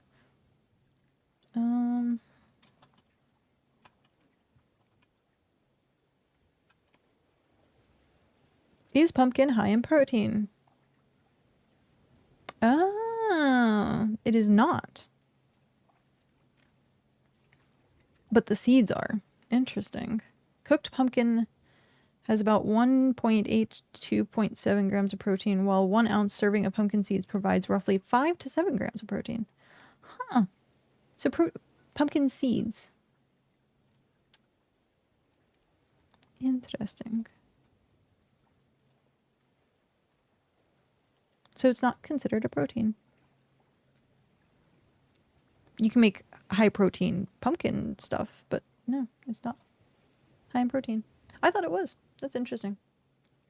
Things you learn every day.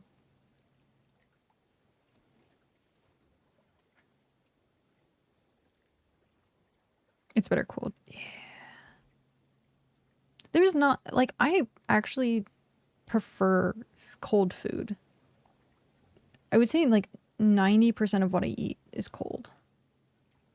So even if it requires like to be like heated up, I'll wait until it's like cold.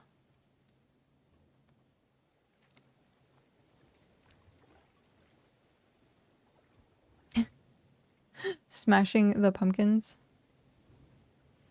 I mean, there is smashing pumpkins. Indeed. Because you're an all-star. Yep. But yeah, I don't know what it is. Like, if something is warm, okay. But like a hot food, can't do it. Everything to me just tastes way better if it's cold. If it's like pasta, like put in the fridge, next day, pull it out, and it's cold pasta, like way better than warm pasta. Same, like lasagna, same way. Like, I don't know what it is, but for some weird reason, I like just everything to be cold.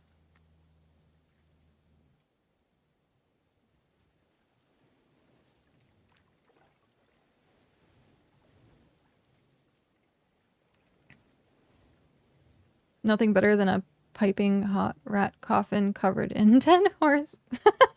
Yeah, we were talking about that. Your meat pies. I heard horse is actually pretty good. Apparently cow had horse at one point. He said it wasn't bad.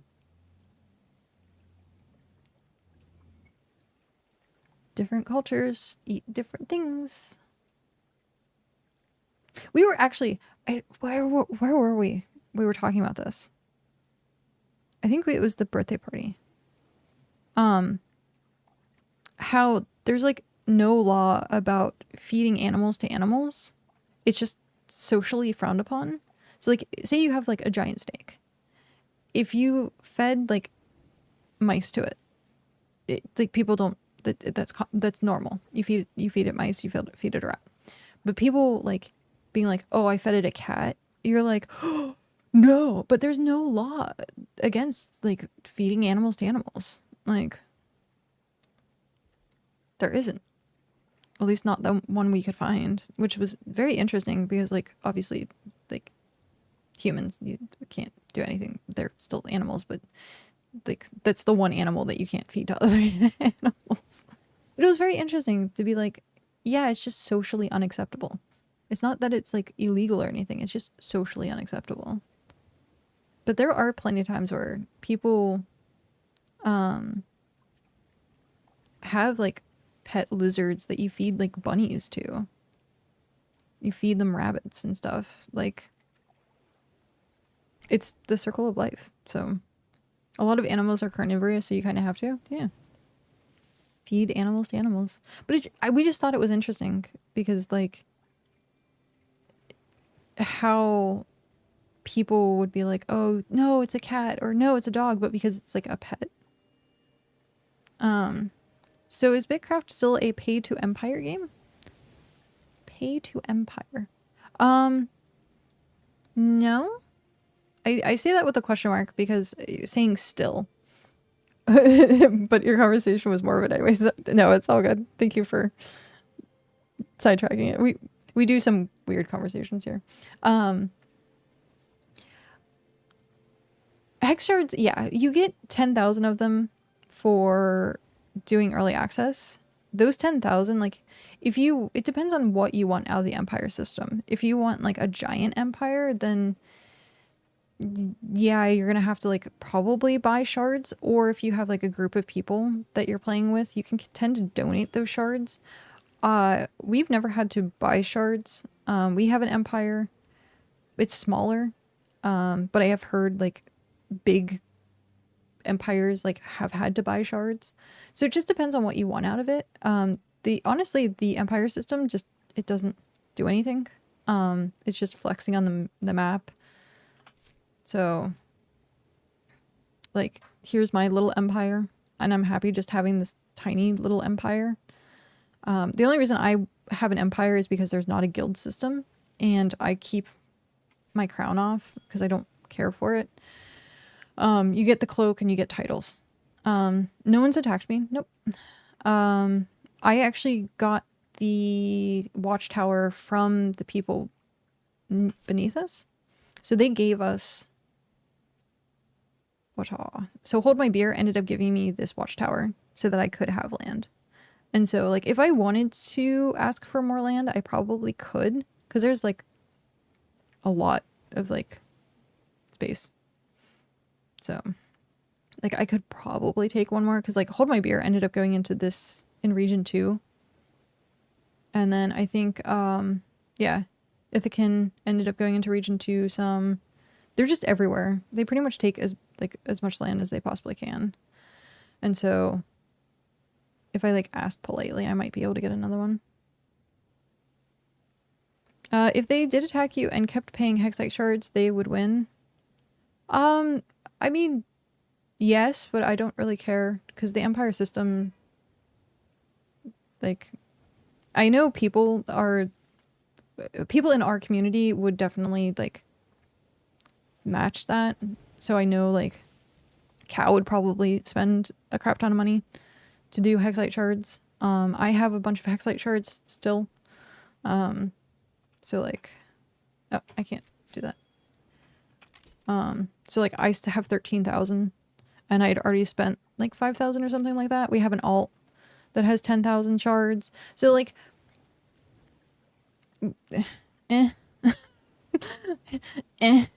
I do like hope in the future that they do something different with the Empire system. I keep telling people to hold on to their hexite for cosmetics because later down the road they might actually have cosmetics in the shop, and they're going to be for hexite shards because there'll be like hopefully skins, hopefully new outfits, all sorts of stuff. I guess you're fine right now.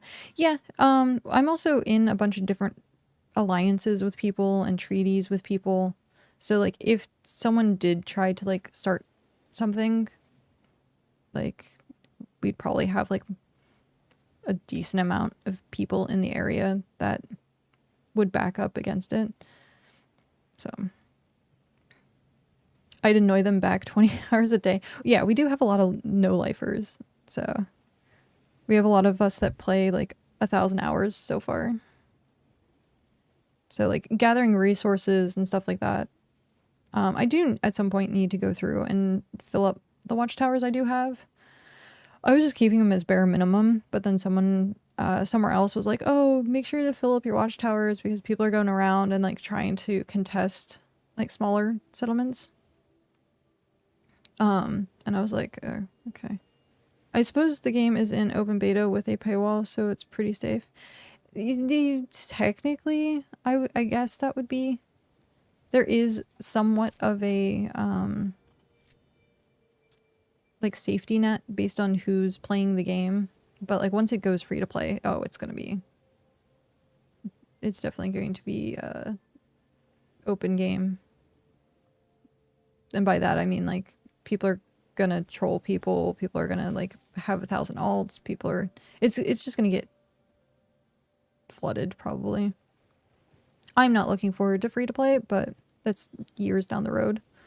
It's like at least a year or two down the road, they said. So I'm gonna enjoy the game now, before that happens. The game isn't PvP oriented. Yeah, no, there are people who want PvP in the game, and there's people that don't want PvP. Oh, my crown came back on. Anytime I switch regions, the crown comes back on.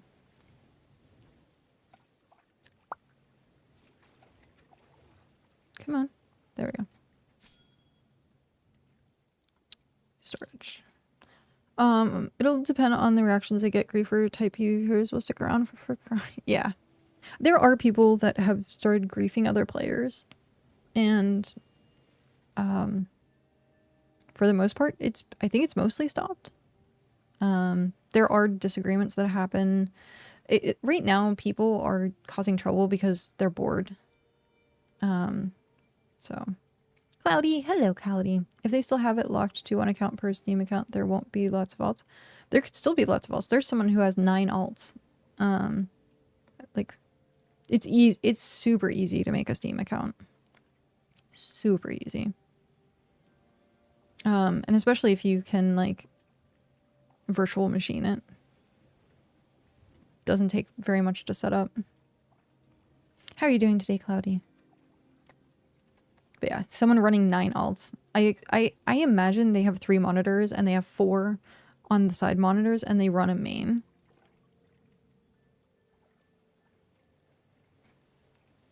Nine versus like how many Eve player accounts people have. Yeah, that's true. That is true.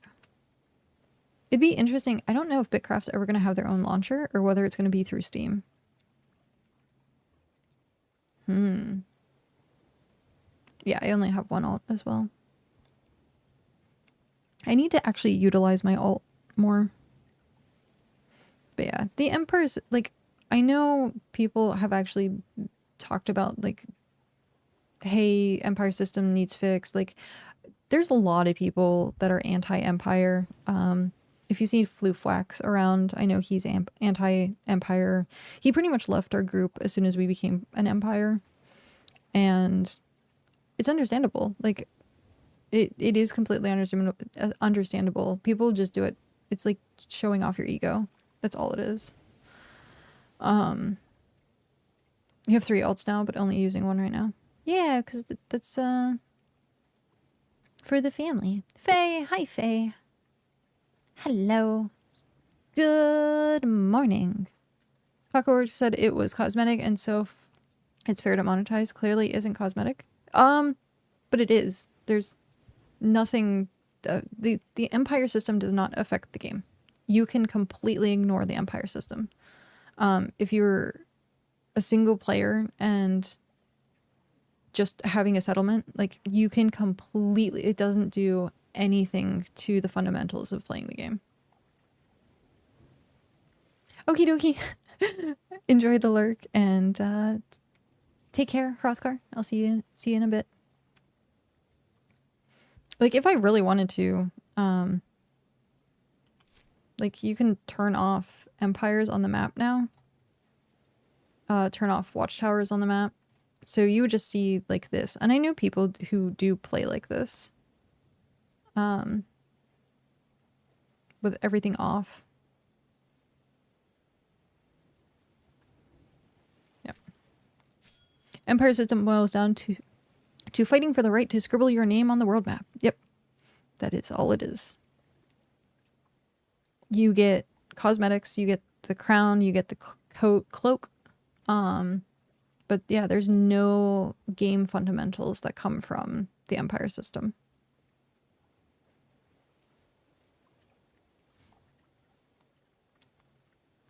Which is why, like, there was a couple people talking about, like, getting bullied and having to spend money. And I was like, you don't have to if you don't want to. Like, it is just a game. Like, if someone decided to, like, come try and, like, push us over, we'd most likely give them a fighting chance just to have something to do. And there's a lot of people that want stuff to do. So, like, starting a war would probably be interesting to them. But, like, if I lose it, am I going to cry about it? No. I really don't care. I just have it so that people have titles and that we have the cloak, and that's it. So it's nice to have what we have, but that's it. I was drawn into BitCraft by the promise of large social structure with empires and working your way up to become emperor. Early promo articles pretty much said that. Yeah, a lot of stuff has changed. A lot of stuff has changed. There's been stuff that they've promoted, like, all the way back in February, and it's just still not implemented. I guess there was stuff in the betas that got completely reworked. I mean, they have it as a vision that what they want the game to be, and you could technically make it that you could work your way up to becoming an emperor, but you just become an emperor. Like, anyone can just become an emperor. Because, like, you don't have to have watchtowers. You just need to have a capital. You just don't get titles. So that's the only thing with, like, requiring land. But world domination requires... yeah. I mean, if that's what you want to do, then yeah, that the world domination requires money. Or it doesn't require money and it requires negotiations. Because that's something that you could easily do, is negotiate with people and be like, hey, do you want to come be part of our... Like, oh, I'm not going to be able to show it, but... Oh, yeah, I can. So the Federation absorbed, like, 3 different things so far. So this was, oh, Faye, thank you very much for resubscribing. This is 2 months. Thank you very much. Enjoy your emotes. I can say that now. Enjoy your emotes. You got ads.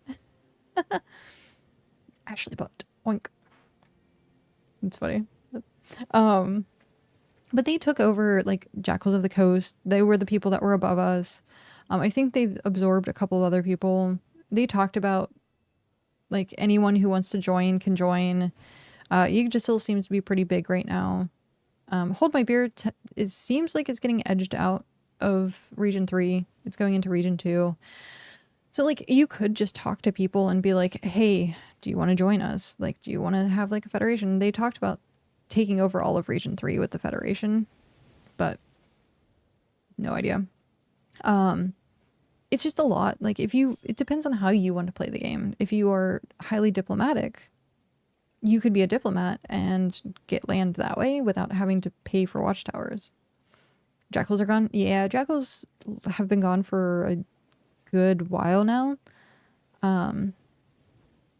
Wake me up when Clockwork fixes empires. Have a good one. Thank you for stopping in and talking to us about this. But take care. I hope you have a good day. Yeah, people have expectations when they hear empires as well. Like Arcade had kingdoms, and I think they also had an empire system. But it was it was just PvP. It was just kingdoms versus kingdoms. And when people hear empire systems, like, they tend to think of that. Or if people, hey, thank you for the 1 hour.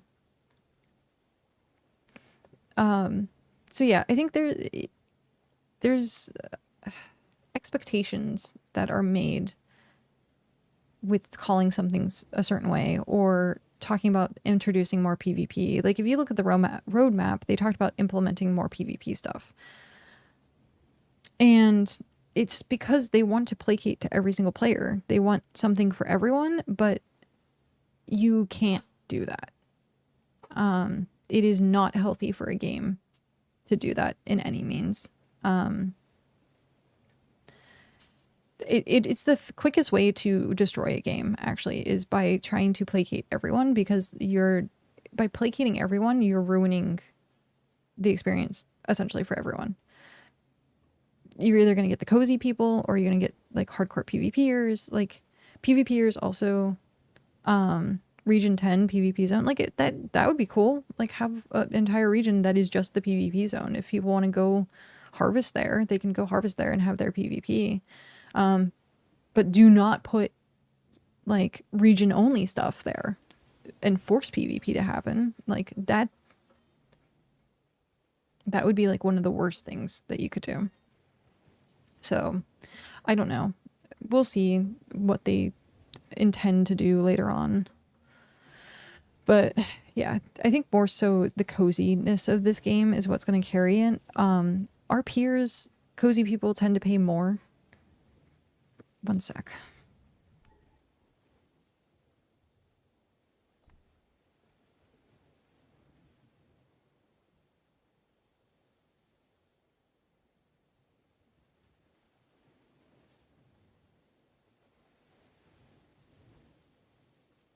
Someone is being a complete jag-off by playing their music hyper loud, and they're not even caring. Like, I just slammed the window shut. I hope they heard it. They're always like so inconsiderate. Like, it's the same person over and over again. Like, but yeah, it's one of those things where, like, the cozy people are going to spend more money. PvPers tend to jump from game to game to game. They have very specific things that they want, and if they don't get it, they whine about it. And they're usually the loudest voices because they don't really care if they're rude. So PvPers tend to have that kind of like mindset a lot of times. You do have PvPers that are nice and are quiet. Like, there is always exceptions to stereotypes and stuff like that, but most PvPers are loud, abrasive, and tend to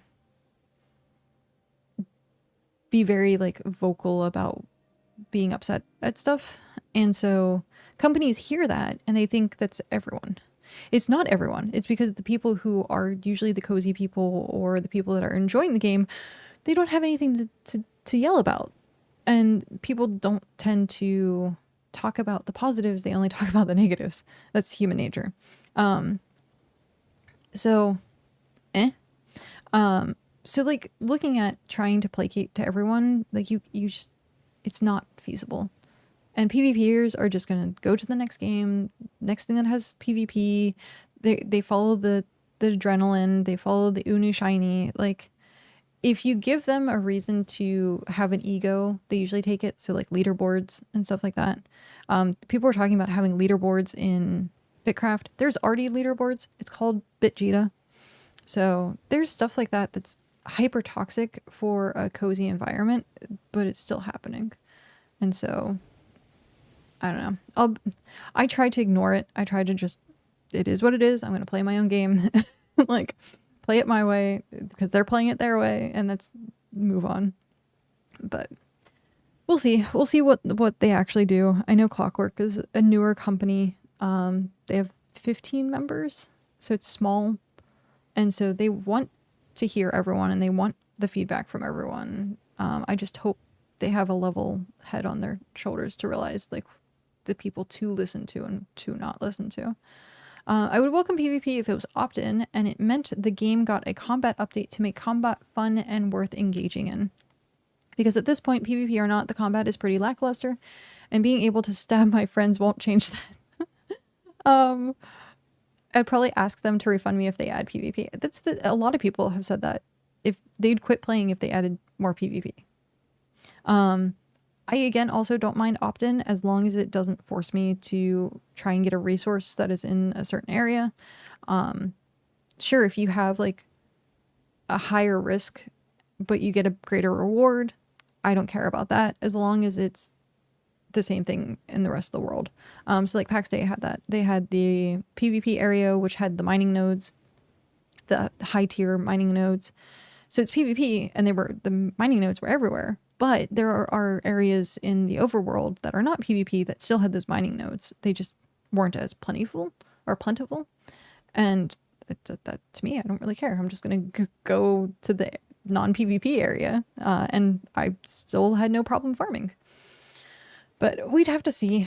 I know the Empire system really, really, really, really put a bad taste in a lot of people's mouth. And the people right now that are, I guess, taking advantage of it is the people that tend to be, I've noticed, the people who burn out the fastest. Now, you do have exceptions like the streamers and stuff like that. Obviously, they're doing it. We'll see what happens when like Tellerill's Dragon's Head hits tier 10. How many people probably take a break from the game? I know people have also started taking a break from the game because they don't want to burn themselves out before early access or before launch. Completely understandable. There's a lot of people that don't want to touch it because there's a wipe coming. Also completely understandable. It's just going to be like right now, everything's just a learning experience for the devs, for the players. I find it to be highly informative, like going through these updates, because we actually talked about this on BitCast, where at launch, all of these updates, like right now, things are being like trickled in. So you have an update, a huge update once a month. So things are kind of being like trickled in, and like we can get used to the things that are going on, introduced to them like one at a time. But when it launches, all of these things are going to be there. So it's nice to play with it and see what it does now. One sec. To see what it does now. There was like gunk on my microphone. I think it's like I had sweaty hands at some point and then I touched it. Sorry if this is annoying to people. I will mute if it is. Yeah, I think I had sweaty hands and I touched the microphone. Because it feels like a mouse. You have the stonk skiff? Yeah. Well, I have 2 of the 3. I have the fishing cargo regular skiff, and then I haven't gotten the white water yet. I'm waiting for them to like confirm that they fixed it or buffed it or whatever. Right now, I don't think it's worth it for me to grab, but we'll see. But yeah, all she does is fish, so of course she has a good boat. Yeah. Well, it was funny. We were talking about like fishing boats. I hope they actually like do cosmetics. They said if people like the the different variants, then they will do like cosmetics for them later on. So I hope to see the boats, like the fishing boat, actually like look like a fishing boat and stuff like that. Do you think we will get Clipper upgrade this week or gondolas? Gondolas aren't happening probably for another like couple months. They said that they wanted to do it by the end of the year, but it was nowhere near like the front of the pipeline. That was taken from like the last stream. So I have a feeling there's some sort of weird bug or something that they're trying to let me have the copium. Right? Which sucks because like that I think for a lot of players is like the main priority. They don't necessarily like, sure, we care about everything else, but like more people probably want the gondolas to come in than anything else. When they add the gondolas, she'll probably have those. Well, yeah, because we have the area from the island that we need to connect. And the gondolas are just going to be like ferries. So we'll see. We'll see how that works. They'll probably have a new pet, I reckon. It's about time again. Maybe. It's been how long? They did the cubes for the last like Twitch drop thing. I think what every 3 months or something like that? Or no, less than that, because we're not even 3 months. Are we 3 months? We're 3 months. Croclin was the last pet. Yeah, that was the last like in-game pet, but they had the Twitch drop ones. Science. I love that. So yeah, I forget, was it every other? It might have been every other. So we haven't had a new pet in a bit. I wonder what the pattern is. I do wonder what the pattern is. Cloudy, I need to make a dungeon guide. Can I book you in for Friday? Oh, that's cute. Need a dungeon guide. Are you doing both tier 3 and tier 1? And watch, as soon as you make that guide, they're going to change it.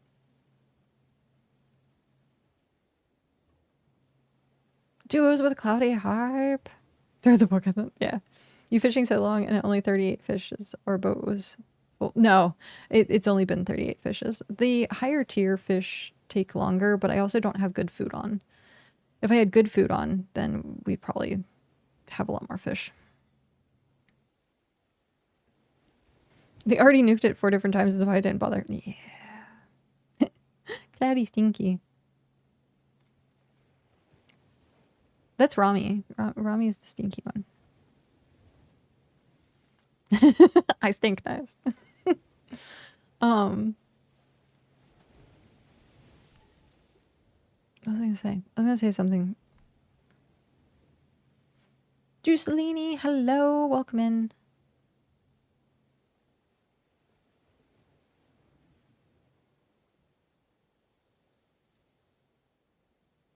Yeah, I'm trying to think what I was gonna say. I lost complete train of thought with it. But yeah, I think with like the updates. Oh, I've not been fishing? What? That was weird. I thought it was fishing. I guess not. It's so hard sometimes for me to like pay attention to if I'm fishing or if I'm not, or like gathering or not. Because after you've seen the same screen for hours on hours, you tend to like blur out some of the things. Like the action bar at the bottom here, I'm like, I hardly ever like notice it's there. I wish you could tab target the nodes you track. Like you can tab target mobs and animals. That would be interesting. I just use Q. Like I hover over something and just like click Q to see what it is. That's technically the same as like hitting tab. I played yesterday 2 accounts. So cool. One stayed stupid crafting, the other active playing. That's usually how I run an alt as well. I will also use the alt to help boost crafts sometimes. So it has begun. Yep. So like if I have like a huge tier 1 craft going on, then I'll log the alt in and just leave it at the bench to help speed it up. That's been pretty good. Yeah, I only have one alt too. One farm bot, one main. It definitely helps. It definitely speeds up. The crazy 8 alt person. Yeah. Almost 64 construction from building chest. Nice. Gotta get that 70. Funny numbers with it. Did you hit 69?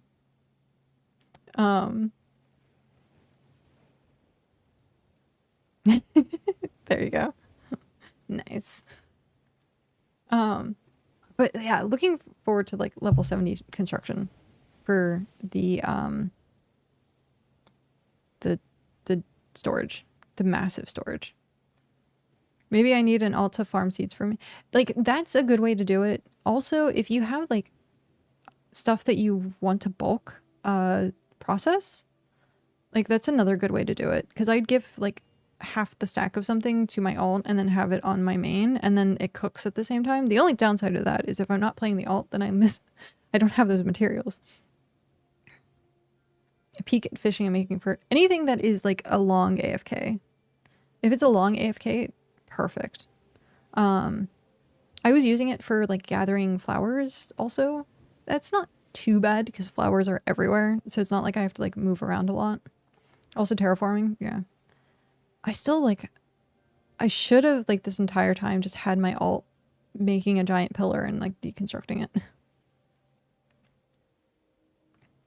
Even gathering, oh, dude, I watched Cow making a 20-man claim. Oh jeez. I watched Cow fill up his entire wagon with lumber and it took the entire freaking day.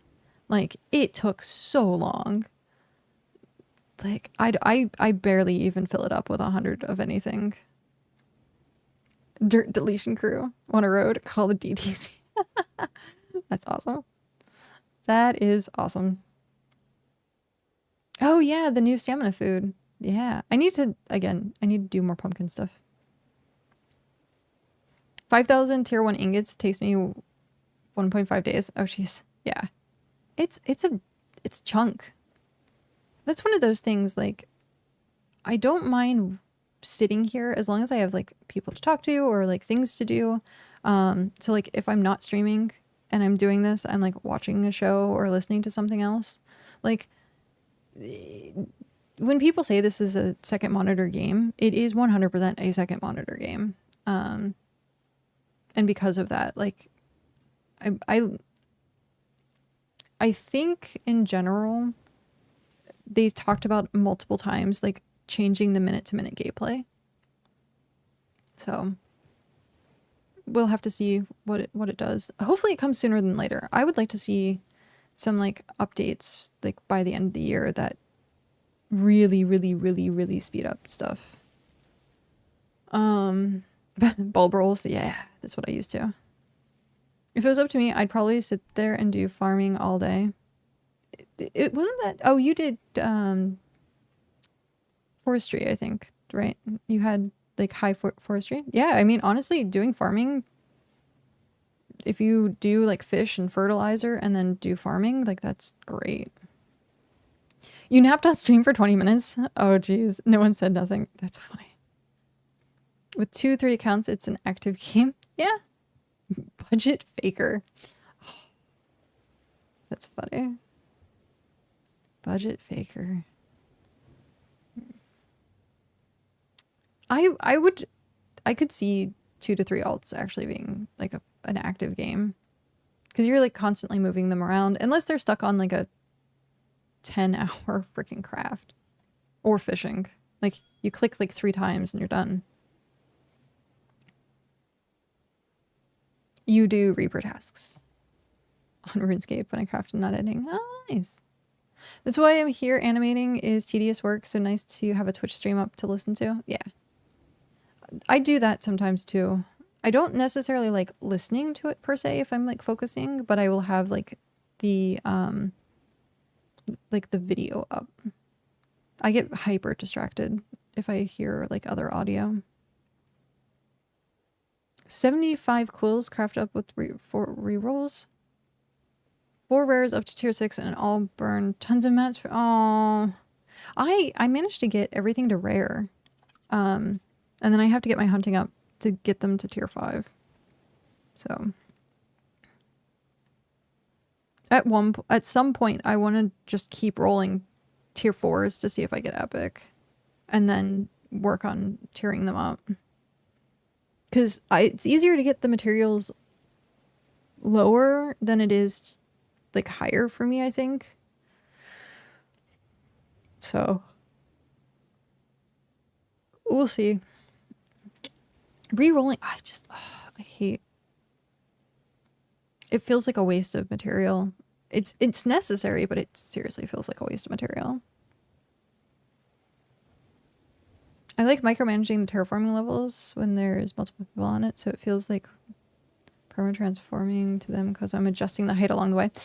That was something I was helping Hrothgar terraform yesterday, and that was something I noticed. I thought I kept bugging out, but I didn't bug out. It was that he had to reset the dig depth, and I was like, oh, okay. So it is like something that you do have to pay attention to.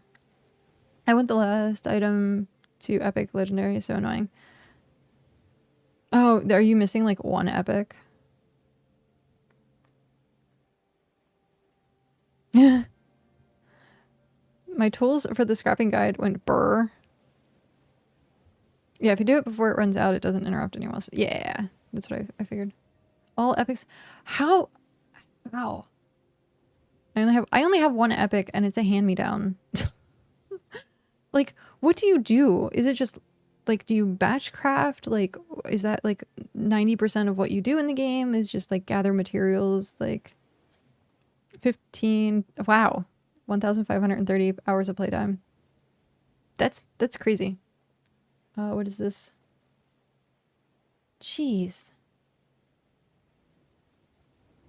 Are those legendary or epics? 1, 2, 3, 4.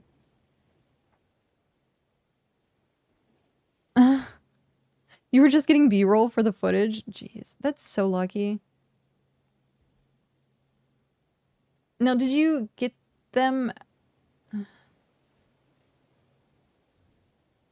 Like, what tier did you get that at? Was it like you got it at tier 6, or like did you get it at like tier 4 and then rolled them up?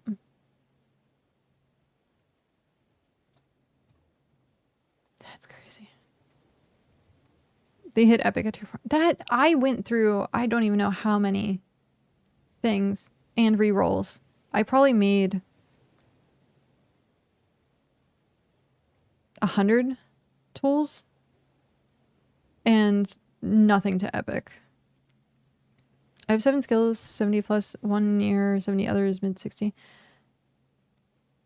Yeah, that's nice. Mine, I've been realizing that I've been like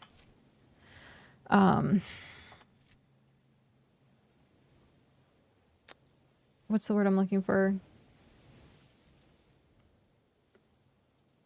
I've been nerfing myself with levels, because I'm primarily only farm tier 1 to tier 3 mats, and I'm not getting that much experience. So I could have had like a level 70, level 80 skill by now if I would have done higher end mats.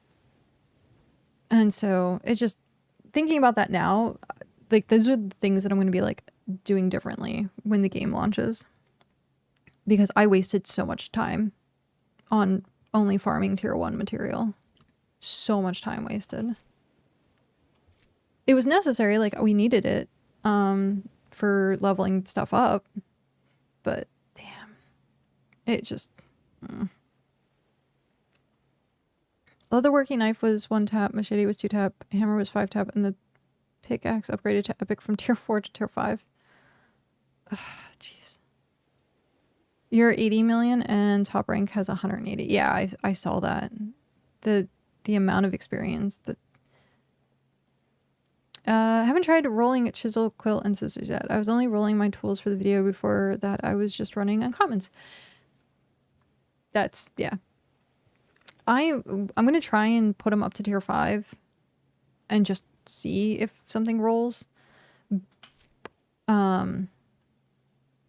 But if they don't hit epic at tier 5, I'm not gonna upgrade them until like I sit and try and reroll. It's 50-50, you either get it or you don't. Yeah. It's crazy for the time run. Yeah. So the person who got fishing 100, people were saying was actually like multiple people playing the account like over and over. Like they were sharing the account. It's so lucky. BitCraft, I've had the worst luck. I've had the absolute worst luck. The 9 account guy is second level 100 in fishing. Fishing's like, people are talking about that. Fishing is so easy to get like max level in because you just go out in the ocean and you just fish, or like you go to the lake and just constantly fish. Yeah, fishing experience is definitely the fastest.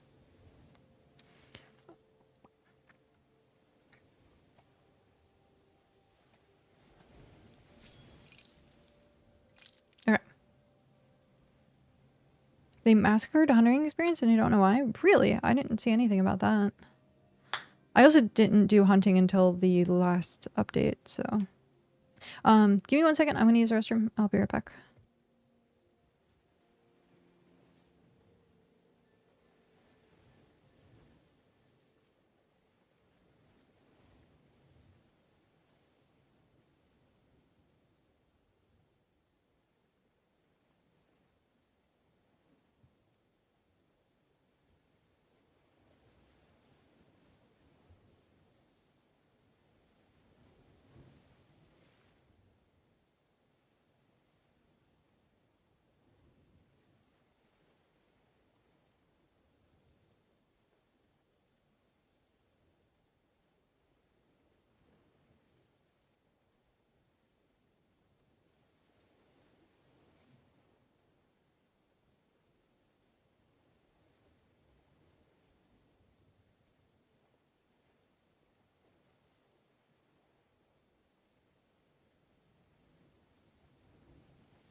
Okay.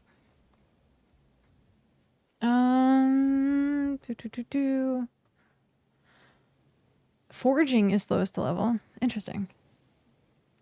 I don't know. Foraging for me, I don't notice because that's what I usually have to do the most. But again, I'm only foraging level 1 to like level 3 stuff, so I need to actually do the higher end. Hunting is nice, but a pain in the ass. Well, now that you have the mount following you, it's much better. Hit level 40 and hit the tier 4 berry bushes. XP go burr. Yeah, see, as long as you're keeping up with like the highest that you can do.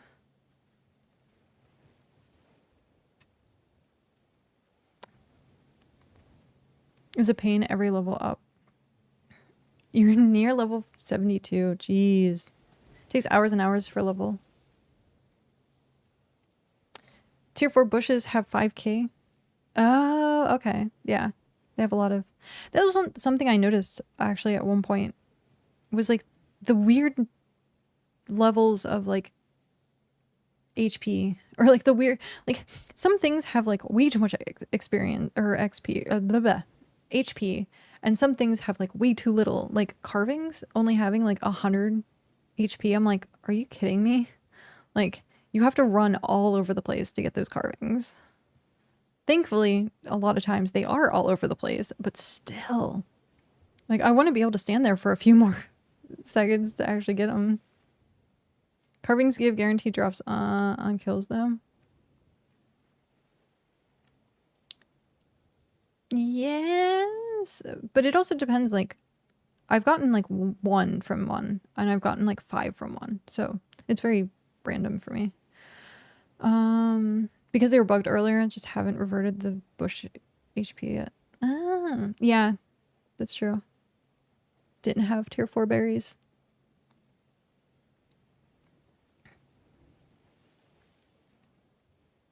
No tier 4 berries.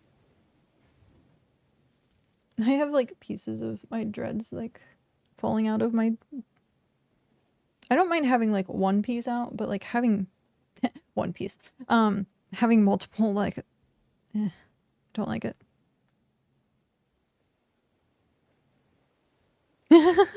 My favorite part about the tier 4 berry arc was they tried so many things to fix it. That is funny. To make the new ones that do spawn last longer. Well, now I guess they did like a whole update that they can just spawn resources now, which to me, I'm like, why wouldn't you do that in the beginning? That should be like one of the first things that you code for a resource game, but it's good that they have it coded now.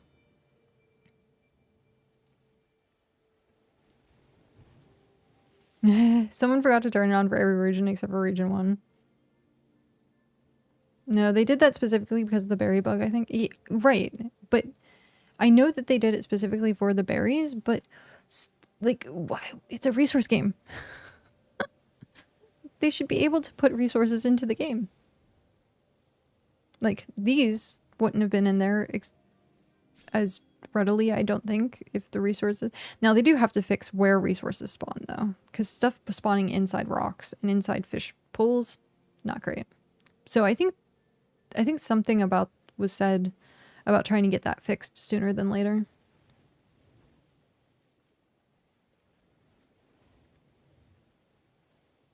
They don't want to deal with the BS of the old system, so they reworked it. That's fair. That is definitely fair. I mean, it seemed like the old system wasn't necessarily working for them.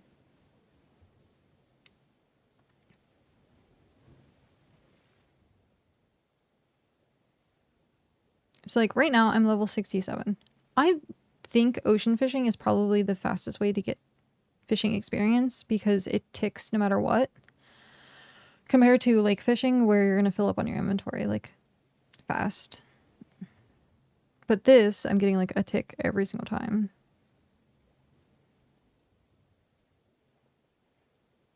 I haven't gotten very many fish eggs or frog eggs. What tier was it? The tier 1? Finally finished processing the ore. Ended up with 3,600 ingots. Somehow thought it would be more. It depends on what it is, because some of them are... Oh, tier 2. I don't know if that's like, it takes 2 or not. I don't think so. I think it's 1 for 1. But that's kind of crazy. 3,600 ingots. How long did that take? Something like that to me would be like 4 days.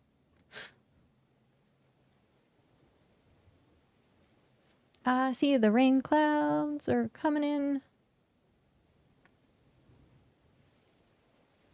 It's like hyper cloudy. Like, it's hyper cloudy on this side, and then it's like bright and sunny on that side.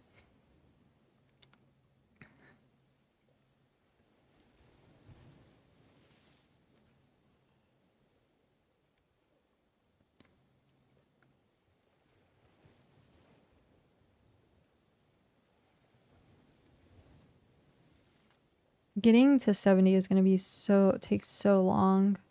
I'm just going to have to sit and just like constantly fish. I should have gotten a tier, or tier 6 ring.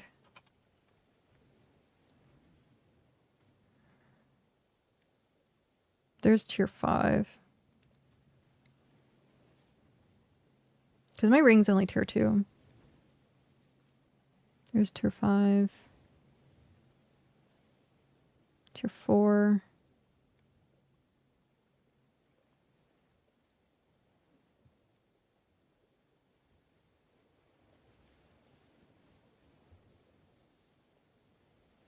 That's diamond.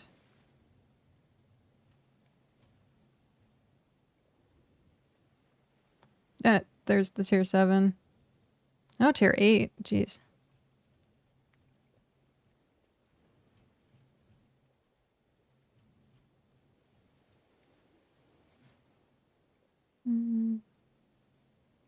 Tier 5. Tier 7. The ring prices actually seem pretty decent here. No, that's diamond. Yeah, like tier 5 for 4,000. I think I spent like 10,000 on my tier 7. So I guess I could get a tier 5.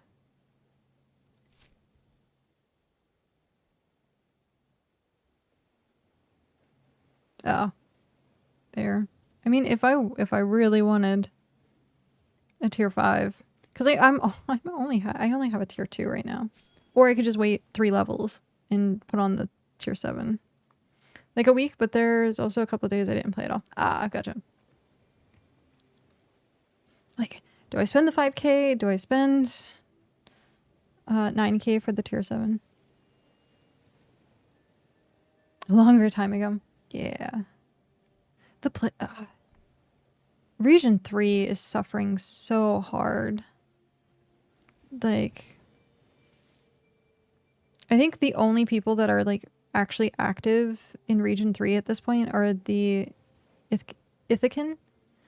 I've seen some Yggdrasil and some Hold My Beer, but I think like they are the primarily like pushing at this point. Because I know Ludens turned into the Federation and I think are taking like a lot of time off.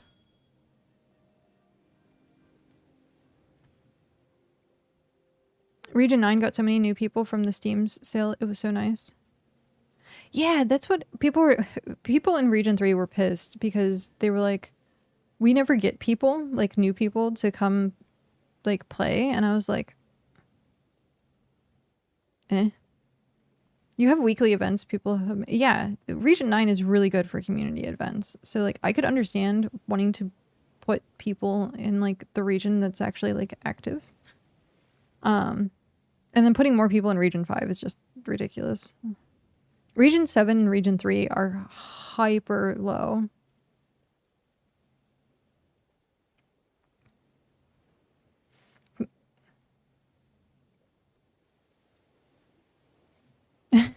Away from Region 3. A lot of new people are in Region 4. Yeah, so I think someone was saying it like rotates through, but I don't know.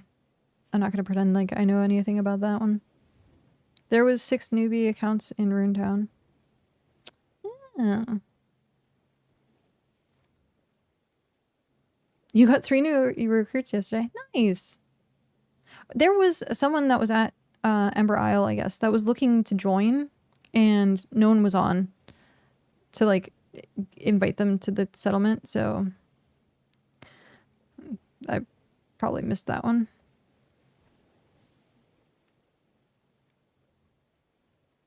Region chats have been popping off with the newbies. Nice. Yeah, we haven't seen... I think we saw like a person, a new player in Region 3, but I could understand if they're leaving Region 3 like immediately, because the chat is terrible. Like it's bad. It's not as bad as like Region 6 ERP, but it is pretty bad. Like the things they talk about in the Region 3 chat. The chat a lot of times is dead. They're hyper like aggressive with like join us. They tend to like troll more than they help, and it's like ugh. Region 7 is way worse. Yeah, Region 7 has gotten bad.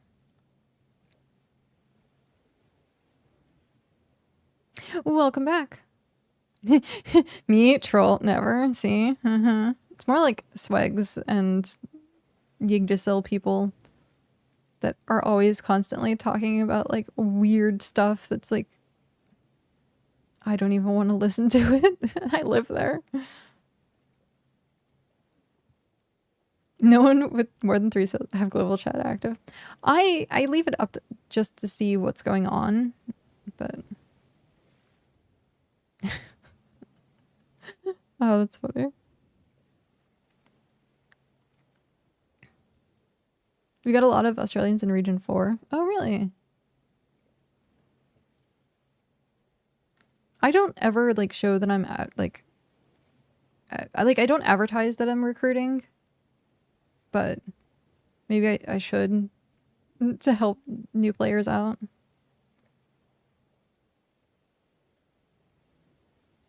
Just to help with one craft, then I teleport back home. Sometimes I feel like the only Aussie in Region 9. I was gonna say, I thought there was a decent amount in Region 9. You never go to the weekend events because they're at 3 a.m. That sucks.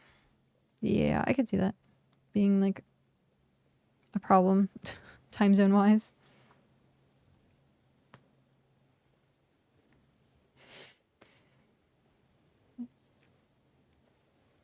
Oh, Yanni face.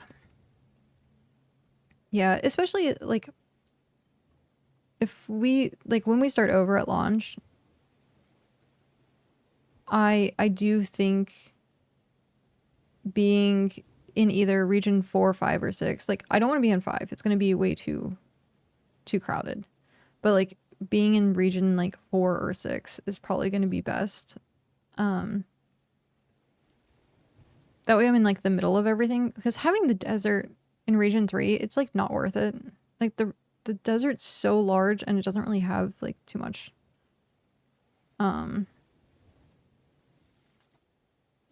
I wish the chummed fish node had a timer instead of, yeah, I do too. I just end up like trying to pay attention to how the food that I have and how long it's going to take.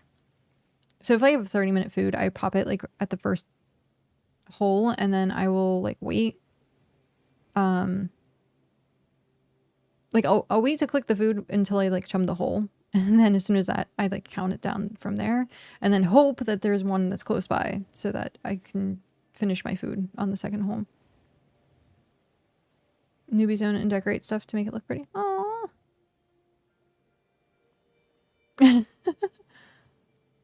I've played with more Aussies in the past 3 months on BitCraft than I have in the last 23 years. That's funny.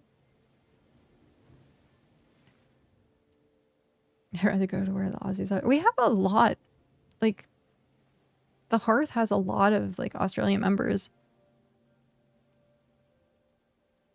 No spiders in BitCraft? Not yet. That might be something that's coming down the pipeline. Critters. I don't know if they would ever add spiders in BitCraft, though. That's not very cozy. Spiders aren't necessarily very cozy. Now, I could see having, like, a jumping spider pet. That would be cute. You went to Region 5 for a brief time? Yeah. Actually, let's look at what's the stats right now. There are it's so weird to me to see streams in BitCraft that aren't BitCraft. But it is what it is. We are looking for a BitJita status. Region 3 has 69 people. Nice. Region 7 has 46, and then Region 9 has 95. Region 1 has 81, Region 2 has 87. So yeah, Region 3 at 69 is the lowest right now. Region 5 has 141. So yeah. No one leave or log out of Region 3. Yeah.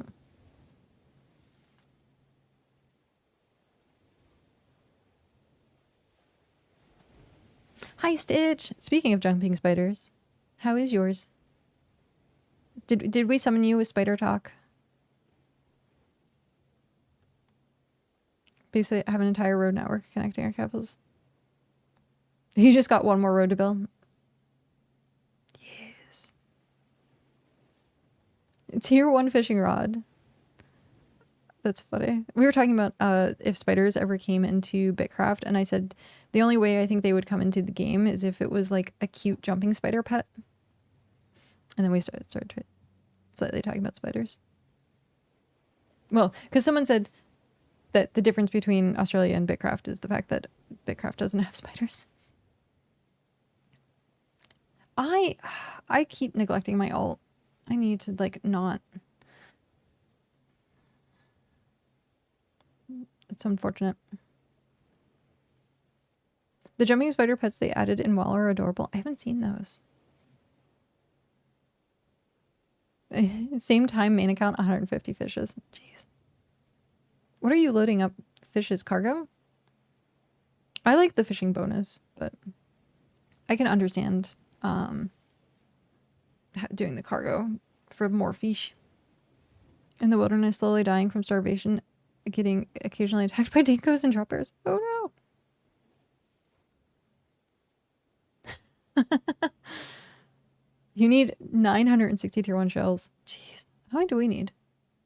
That's a good question. We need 158 crushed tier 1 shells. But this is also for the tier 4 mining settlement. Gotta work on that. Right now I'm trying to get the fish oil. And I figured I might as well work on fishing because I'm going to try and hit level 70 fishing, but we'll see. I think it would probably be easier for me to hit level 70 on something else than fishing at the moment. Unless I did tier 6 fish. I wonder if I have the meat and fish for it though. I have to go get lake fish.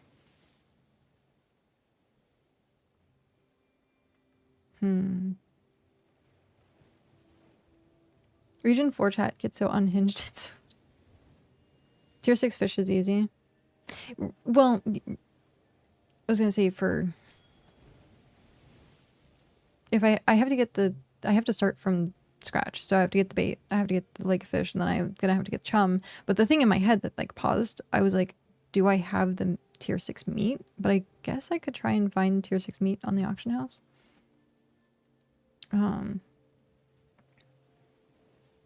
Jeez, the person like super loud vehicle. Like they're playing their music hyper loud. I wonder if they have like the door open.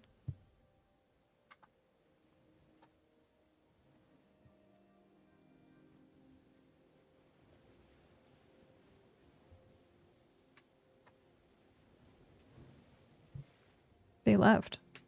It was just, I guess I heard them like pulling out. Oh, bro. You hunted tier 7 animals near your town. I need to work on hunting. I really do.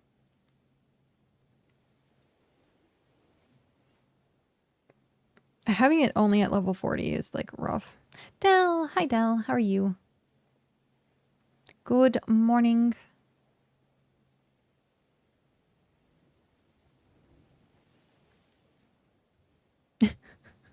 Tier 6 animals. Done all with 60 with tier 3 and tier 5. That's funny. I was doing tier 4, which I think I just go up to Kotanoe and do. Because like as soon as I hit 40, I was like, oh, I'm just going to start trying to hit like tier 4. But I need to get this to 50 so I can upgrade the rest of my stuff. Cal was going to help me. I have... I forget, is it tier 5 leather? Is the ox tier 5? I think it might be. But I have like tier 5 leather somewhere. And I was going to have Cal process it. I was going to have him process it for me. And then that way I have some leather to do my roll-ups. Because I can do the rest of the other stuff. I can do the mining. I can do the foraging, the forestry. Foraging and forestry. My brain could not comprehend that. But yeah, I can do all of that. I just can't do the hunting. And I have the leather working, I think. Yeah, I have the leather working. I just need it processed. Just need it processed. You don't know any tier 6 spots? Oh. Where would be a good tier 6 spot? Resources. Animals. 6. This says Rocky Gardens and Snowy Peaks. So, and you're looking for the Yagi. Yeah, I guess Rocky Gardens. I have seen a bunch of them.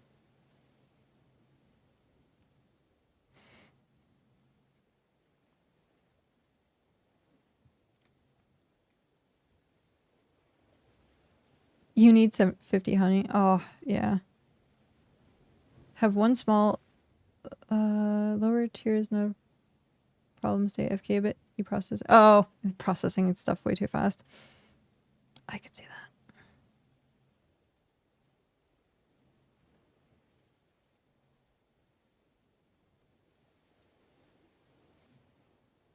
that. They were talking, I'm in region 6 right now, and they have the problem with Ox tier 5 in region 6 is that they spawn a minimum of 25, 30, or less than half in bad cases every 15 minutes refresh time in 2 flat zones. In other regions, there are hundreds in a single zone. I haven't seen hundreds in a single zone. There's like not that many, but I only go to like Wit's End and like harvest out there because it's nice to come back to like actually process them. I don't mind doing it. If you need the help, just throw it at me. I might have you do it then. I think I have them at Wit's End right now. I don't know how many I have. I think I might have like 30. Around Wit's End, 20 to 25 oxes in a row, plus 20, 23 tier 2 animals. I ignored the tier 2 animals. I was like, I don't want to deal with the newbie goats. I just can't find, I don't think there's any other good place to like harvest them. Because like this area is nice. I don't know where else. I need to do more map unlocking. I have to break down stuff there too. Okay. Maybe they don't want to deal with you. Tier 2 is the most needed leather in the in market. Really? I would expect it to be tier 1, but I guess that's everywhere. Newbie goats aren't as readily available as saggy birds are. Because you can just go to like starter zones. Party at Wit's End.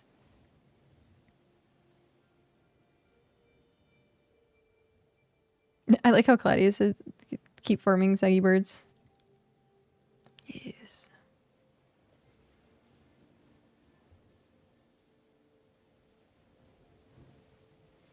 Someone said they prefer going south, okay, into region 3, dealing with desert crabs, then waiting on ox respawns. I have yet to I am in region 6 right now. Yeah.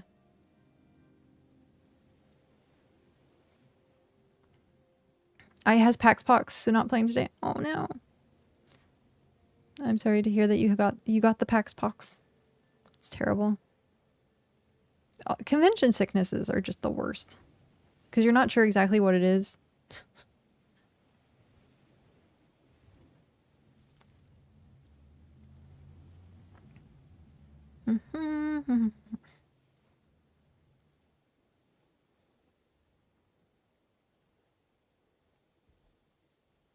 Yeah.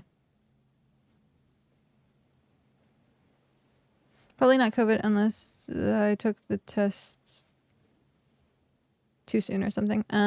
It depends. Like, a lot of, like, I've been hearing a lot of, like, at-home tests are, like, false negatives or whatever. Like, you still carry it and have the symptoms of it, and, like, it says that you're negative, but, like, and then someone else in the household can have a positive, and it's like, they do expire, yeah. But, like, I don't know. I'd rather do that than, you know, get my sinuses, like,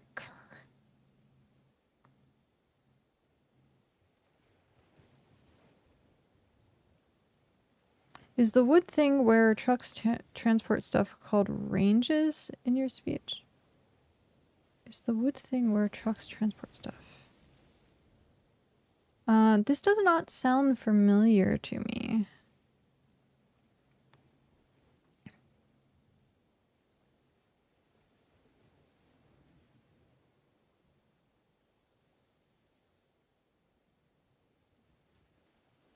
Woodcrafted think where you pack items on.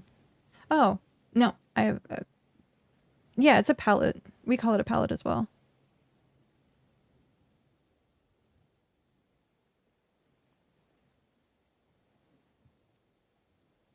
Bunch of my friends were there showing off their cooking dungeon game. Oh, nice.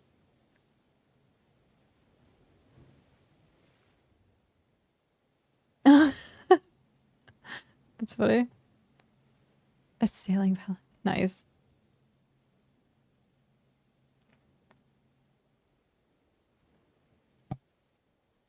Oh, I haven't even drank much of my soda.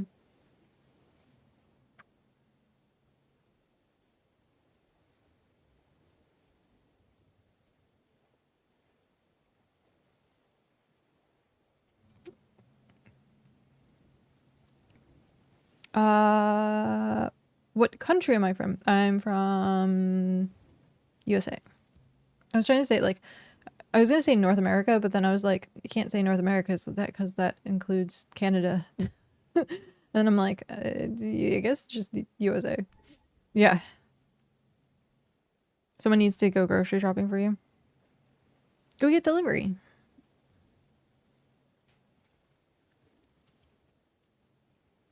They have a bunch of deliveries. Oh, I ran out. I don't even know if it's worth trying to get 13 more. It's worth. I zap zap. Hello, zip zap shiny. How are you doing? Yeah, sure. We can get more tier 4.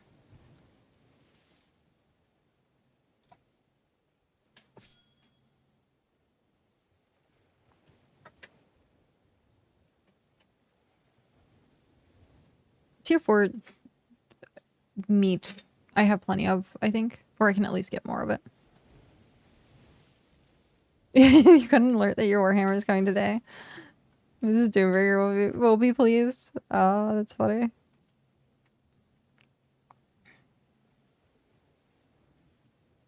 You need to get one of those mats where it's like, hide the package. You're like, no, there's no package delivery.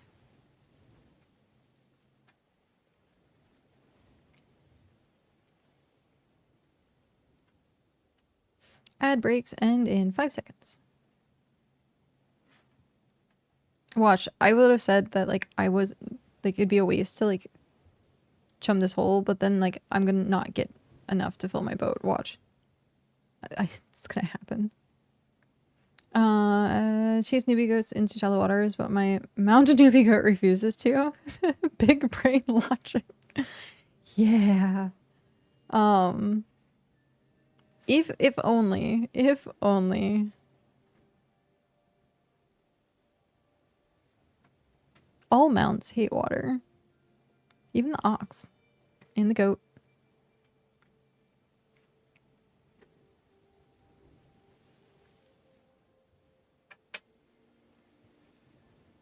Wait, someone has a mythic? Someone's knife from tier 6 legend went up tier 7 mythic. That's insane. People's luck. I have no luck whatsoever. None. None. It's very unfortunate.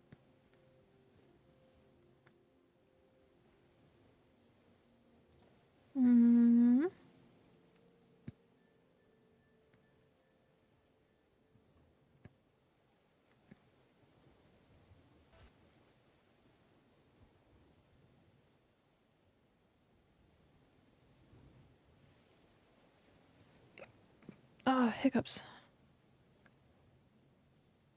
I got D hiccups. Rolling mythic tier 6 tool, one tap, quick, easy peasy, quick. Oh, jeez. I checked out a lot of accounts from high levels. No one has mythics.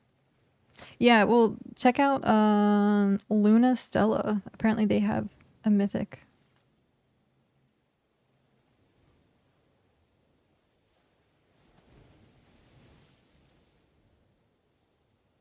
Mythic leather armor set? Jeez.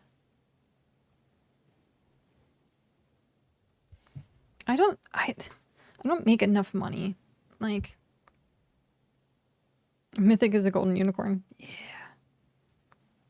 You need to check this cloudy dude individual. Seems sus. It's true. 'Tis true. The most sus. Absolute sus. Don't be suspicious. Don't be suspicious.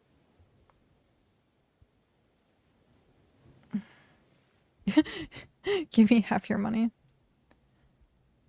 Like, I don't know. 90% of me playing the game, I'm like gathering for other things. Like, I haven't like really sat down. Last week I did. I took a week to be selfish. So, but like most of the time I don't end up like, I don't sell things. I don't like play the market. Like, I don't have like a huge stockpile of stuff for myself. It's usually like leftovers from like tier upgrades. And then when we start the next tier upgrade, I take all the stuff and like put it back in. But now the way that I have the stalls set up, as long as they don't get too full, but there should be hopefully packaging updates. That was supposed to be like the next update. They were going to update packaging. But hopefully the stall doesn't get too full. But we're going to just continue. I'm just going to leave all the stuff like in the stalls and then just keep pulling it out when we need it. 90% of your game is terraforming. Yeah. It was nice to like sit and re-roll stuff, but then like this week I was like, I feel like I need a goal. I need something to do. And like re-rolling was just not getting me anywhere. Slayer drops. I didn't think Slayer drops would be that great, but like with the dungeons being an hour timer, I guess not many people are running the dungeons anymore. Except for Cloudy and Tony.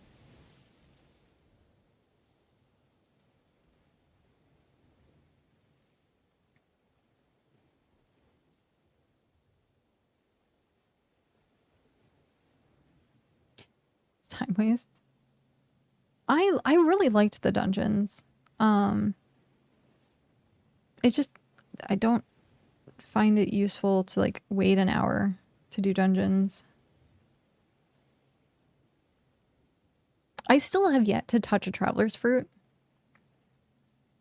I sat for like 5 hours one day trying to just touch a traveler's fruit. I went to like two different trees, one in region 1 and one in region 3. Nothing.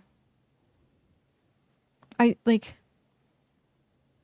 people are like, oh yeah, it spawns pretty quickly, and I'm like, I sat here for 3 hours staring at this tree and not a single one spawned.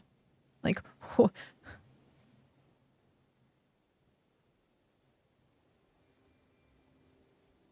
You're saving up for your duo sesh with Cloudy. Yeah. I guess that is like a place that you'd kind of want to like have a town or like know someone that you can like sit at. I guess you could just sit in at any one settlement near a tree. Like if Wit's End's near a tree, like I could just sit at Wit's End and like do all of my stuff there. But it would be probably better if like you had all of your stuff. I don't know. It'll be interesting to see if there's like trees in like prime locations. It's the only good thing about our location outside of being next to 15 tier 5 ox spawns. Nah. Find like 8 trees on your wall. Yeah, like, I don't know. I just had no luck. I've seen, apparently like there's like real-time trackers for resources, and I'm like, that's what people are probably using. And then they get a ping like anytime a fruit's up, and they just teleport to where the tree is, snipe it before you even realize that it's even up. I'm like, ugh.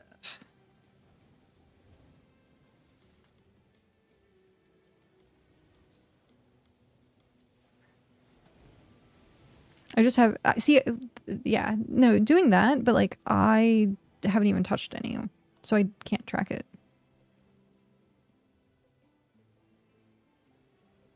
See, yeah, you can just read it from the town.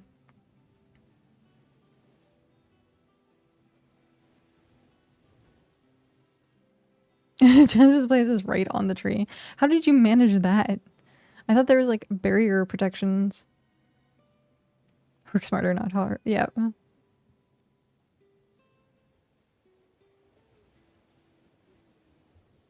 Mad Dog with the first.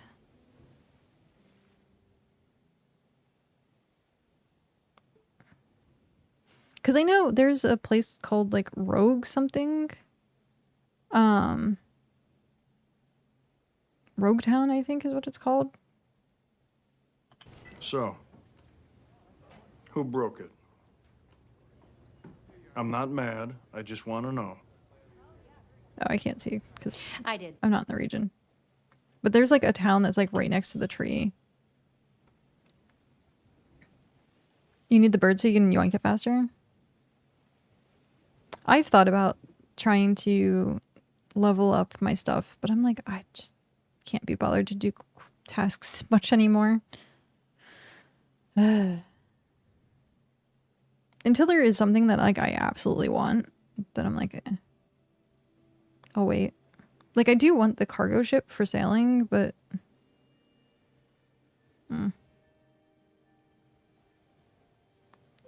I'll hit 90 Slayer this weekend. Oh jeez, that's a lot of slaying.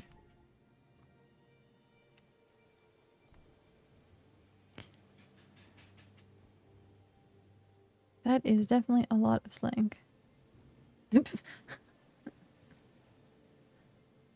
I don't think you have enough foundries.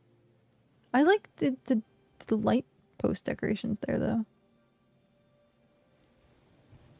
Yeah, you can see the tree in the background. Yep. That's funny.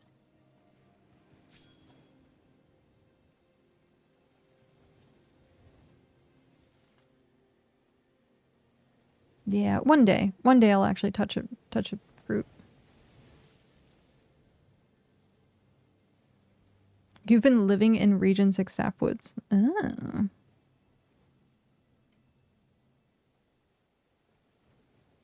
I need 2 more fish. And then we're gonna go break it down.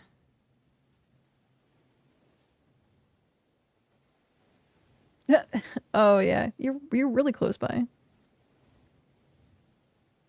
That is definitely close by.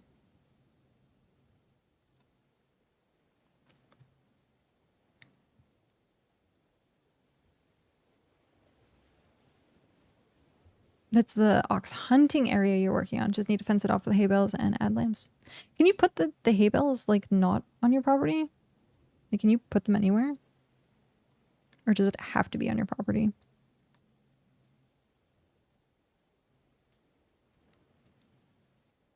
Oh, they can yoink them. Fair. They yoink the garden decos, I imagine.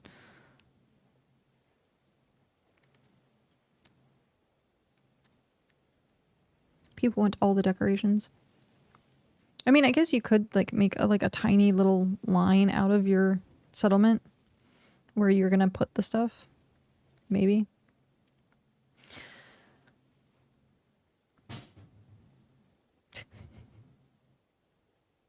I just need one more. And it's gonna take forever. But I've gotten like slightly quarter of experience of fishing. There we go. Okay. We are going to head... which is faster?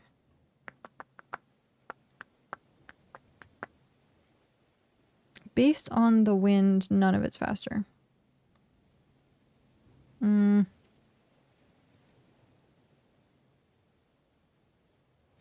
It's like the same distance. I can go back down the play garden or I can just go up here.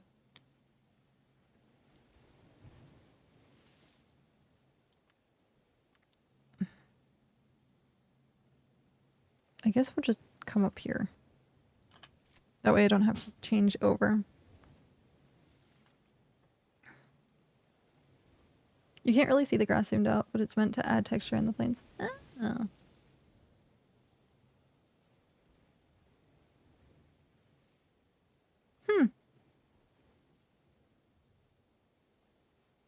That's cool.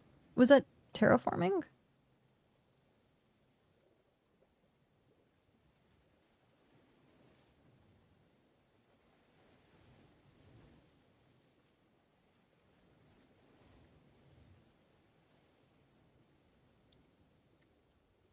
Pillar shapings. I see. That's cool.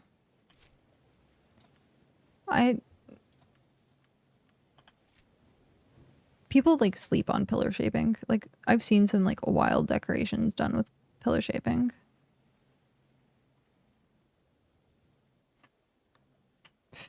Level 6. Jeez. Level 5. Level 10. All the fishies. Level 6. Jeez.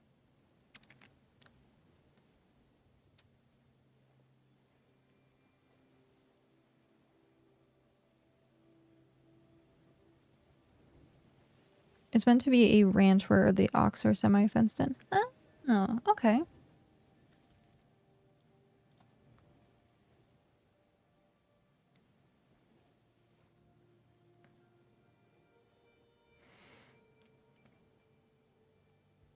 As long as they don't like, I'm looking at it and I'm like, as long as they don't change the spawn pattern rate thing again, because they like spread out.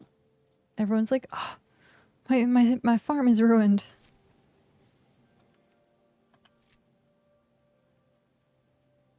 I heal you deleted and flattened. No, okay.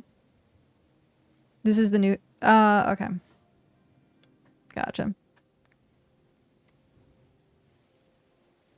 Yeah, I saw a couple people being like, my newbie goats are now walking around town. They were fenced in, but now they're just out and walking around. You killed 100 of them to test the boundaries. It's quite the sample size.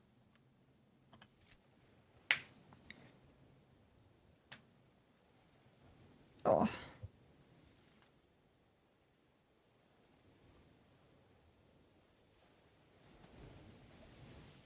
Okay.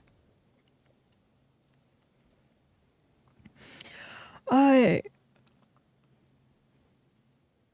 can't stop yawning, apparently.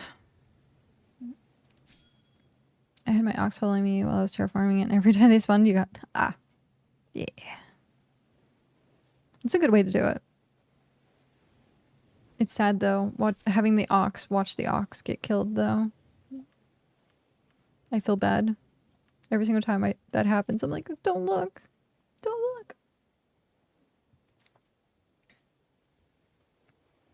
He just like carries dead inside. Probably. The amount of stuff that our mounts have seen in this game. They probably are just dead inside.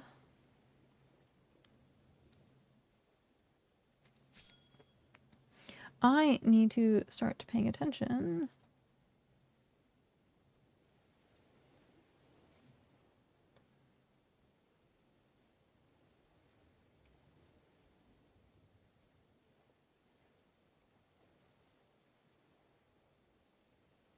Reevy's on.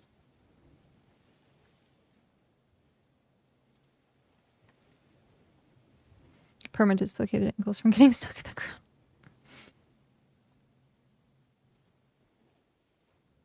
See, I like the walls because it looks like the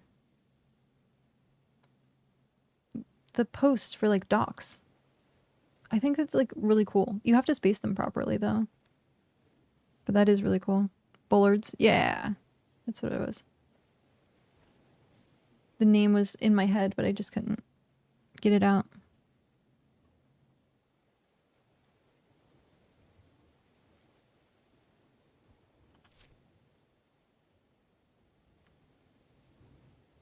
Is it gonna unlock? Yeah. Slowly but surely unlocking more of the map. I do need to actually go through and unlock more. I just need to spend the day adventuring. There's so many things that I need to do or want to do, and I just don't have the time. Speaking of time, I'll probably have like 30 minutes before I have to jump off of stream. It's gonna be like a little bit of a shorter stream today, because I did start ish late, so we're at 4 hours right now, so that's not terrible. 4.5 hour stream.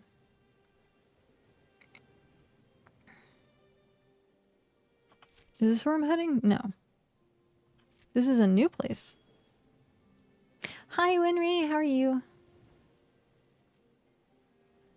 I discovered all of Region 9's autumn and most of the calm forest while collecting sunflowers. Yeah.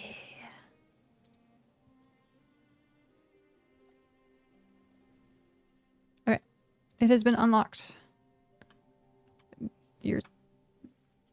I don't remember seeing this the last time I came through. So thank you for being awesome. If you're in Region 3, thank you very much. And if you're not in Region 3, well, you're still awesome. There you go. Just on a wood grind at the moment. Doing the tier ups. Or is it just for projects? We actually, it was funny, we were terraforming. We have an island to the very south that has a tier 6 cave on it. And we said we were reverse towering because we were taking like 100, it was like 135 tall like pillars because it's a jungle. And so we made the reference to the tower as we're reverse towering, bringing them down. We need to invade and colonize another region. What? Why? That's allowed? Oh, okay. Oh, wow. What?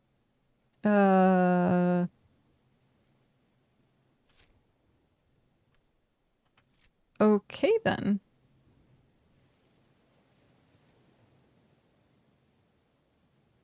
That was awkward. Sure.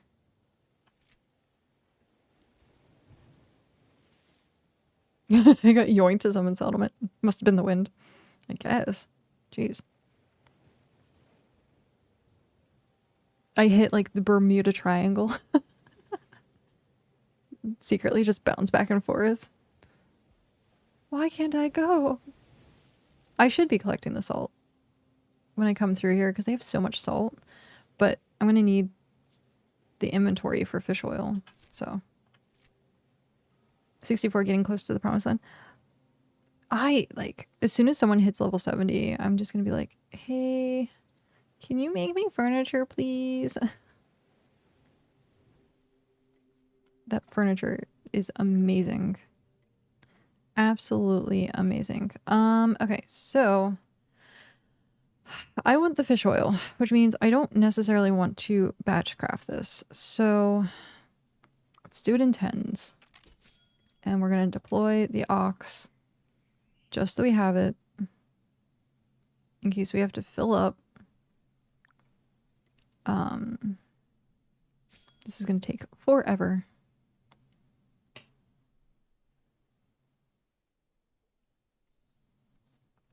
Oh.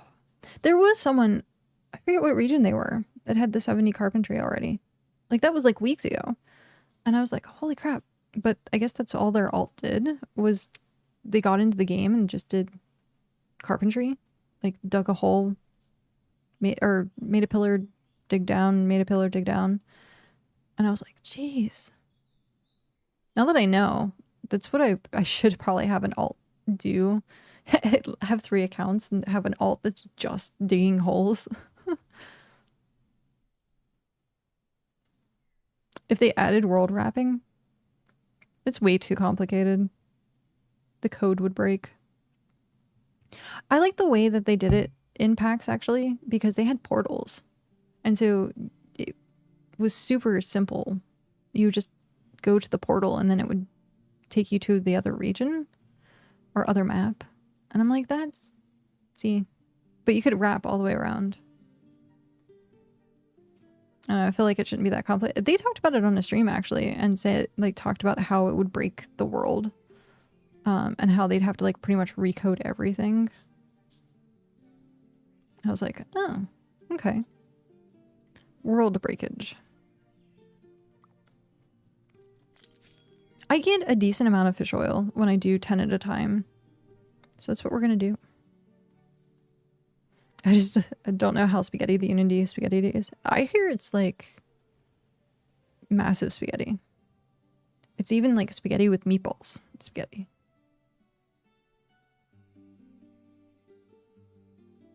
Just don't do less than 4 at a time. Shouldn't be any different from moving from region 3 to region 6. I mean, you do technically portal because they're different regions. But yeah. Speaking of meatballs, where's you ordered a sub? Did you get like a meatball marinara sub from Subway? Because that sounds amazing.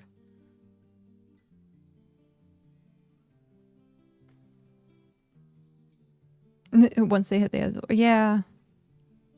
Subway also nice.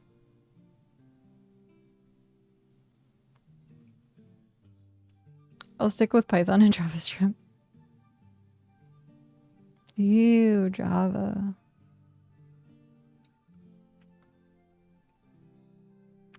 BSG? Can't work it out, then it must be some strong spaghetti. It's like al dente spaghetti. The stuff that like gunks up your teeth. Battlestar Galactica. Something breaks every patch. Got it. Tarkov.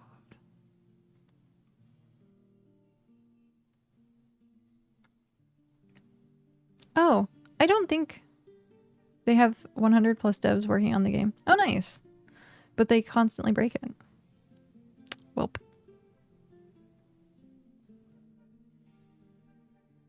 I didn't see if Winrus replied about the wood grinding. Oh, just trying to restock fuel for a cave claim. Oh, I did miss that. It jumped to a different topic. Just wood restock fuel for a cave claim. I thought about doing stuff like that. I saw there was, I forget where it was. It might have been Region 5. Where they had a stall next to the smelters that had a bunch of logs.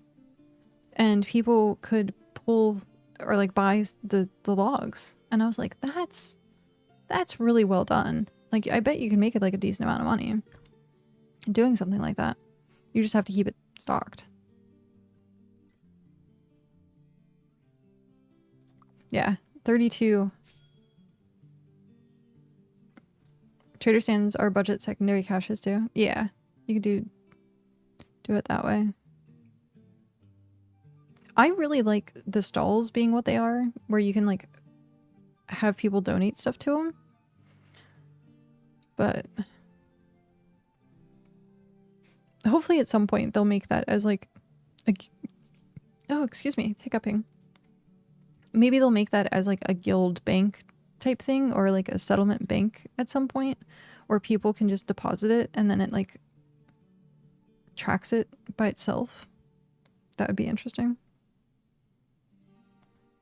have like the World of Warcraft like guild bank.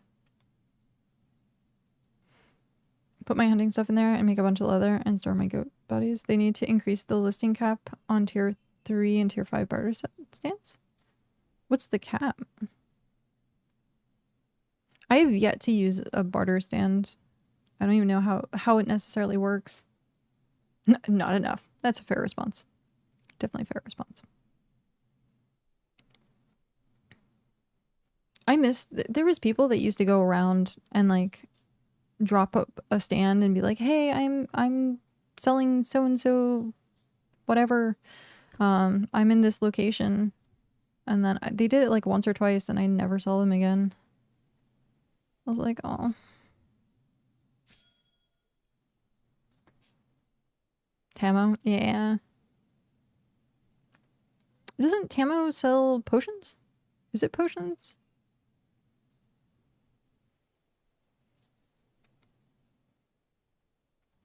But yeah, they talked about like, oh, with the cargo updates and like the she sells lots of stuff. Oh, nice. Forged goods. Like with increased cargo and stuff like that. They were like, oh, people are gonna sell and create like markets and stuff, and and I'm like, you need to have the gondolas for that to happen, because people transferring items between boat to wagon to boat to wagon because they have to cross, like, if you look at the maps, like 9 times out of 10, like you can't get across somewhere because there's a river.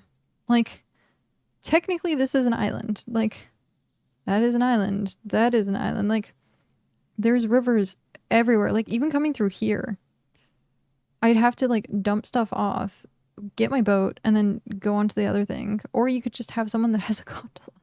Like, they have so many rivers. So many rivers.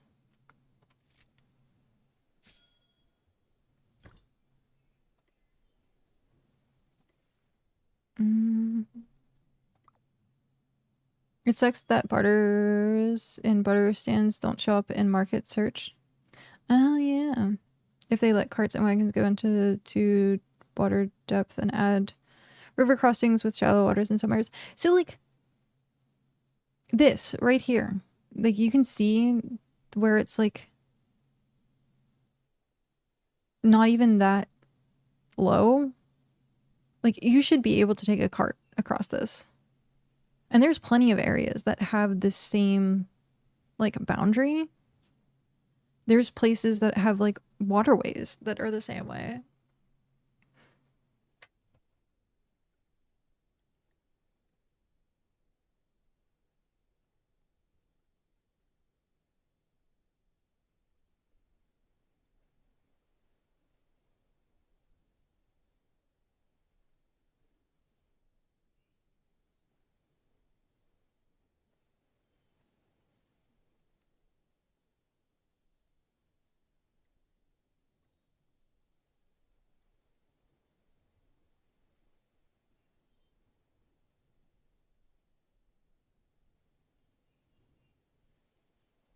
Oh, geez. I just had a sneezing fit. It's been fun. It's 10 a.m. and you should probably get to sleep. Yeah, I would say so. Thank you for stopping in. Thank you for hanging out. What is this? Oh, that's super, super cute. All of the harvest, the pumpkins and stuff. The little sunflower boxes. I do like the fact that they added these new seasonal things.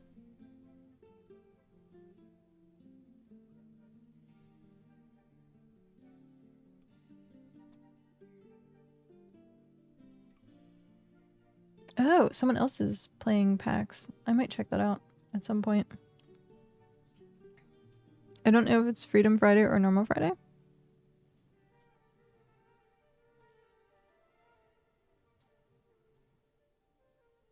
Dark Tide has a lot of those channels and we can't take stuff across. Yeah.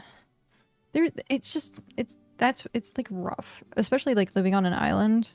As much as I do like living on an island, it does kind of suck for transferring stuff. Your brain hurts thinking about it. Yeah. Gotta figure out the time zones.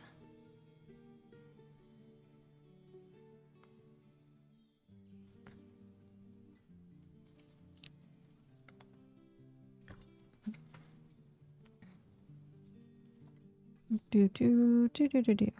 Banana. So we shouldn't be too much longer, and then I'm gonna break some of this down into fertilizer. And then teleport home. I needed how much of 211. Jeez. I'm not gonna get anywhere near close to that. I'll probably get like 100 if I'm lucky. Oh, go to bed. Make me. Okay, you've convinced me. It's funny.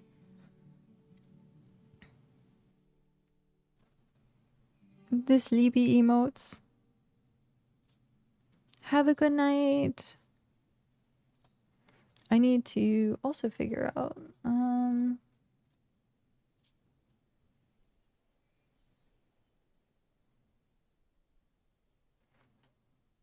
wow, there are a decent amount of people on my list that are playing PAX Day now.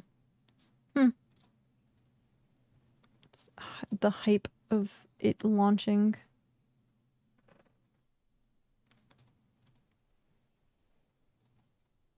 We'll have to see. Nope, sub ended. Oh no.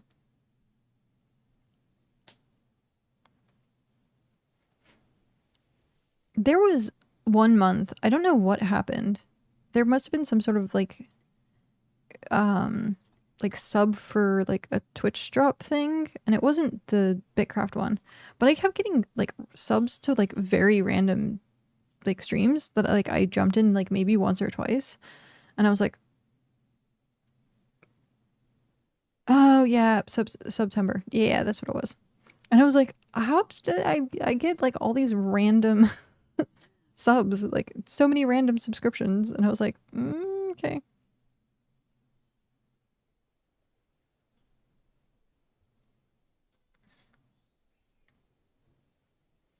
You were gifted like 12 subs. Yeah. I was gifted a lot too. I'm like, subs that I literally like had only been in once. And I was like, okay. But the amount of emotes that I had at one time, I was like, geez. It was a lot. I don't know, Jazz. I honestly don't. I mean, technically, it's like you can report stuff like that, but there are a lot of people that play other things while playing BitCraft. So I think it's kind of rare to see just a pure BitCraft stream at this point. Usually it's Microscape or doing something else at the same time, or I have 80. I guess I'm not going to hit 100. But yeah. Is he actually awake, or is it him asleep doing the stuff? I don't know.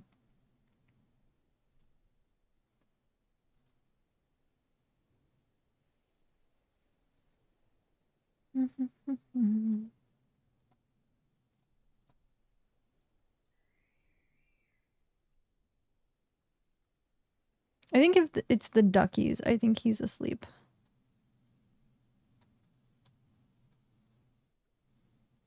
All the ducks, that's funny. Yeah, at least switches are clearly defined and properly enforced, and there's no gray area at all. The discretion of moderation team. Yeah. Well, it's what happens when you have thousands upon thousands upon thousands of streams to moderate.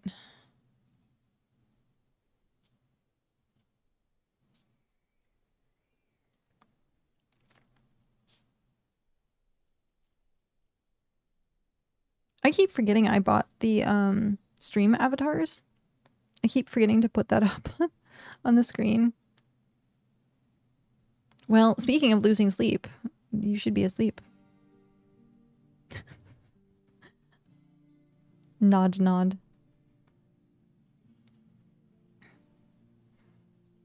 But yeah, I keep forgetting. Okay. I thought Cloudy convinced you earlier. There we go. Okay. I guess we're not gonna have to break down too much. Withdraw. Collect a vault. You're easily convinced. That's fair. Tier 2, tier 1. Okay. Gonna make some fertilizer. Oh yeah, I hit 94. I was close to saying 100.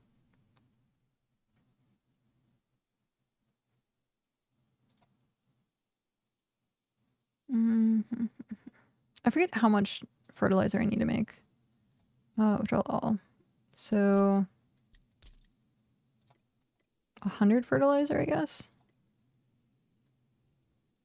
Should be enough.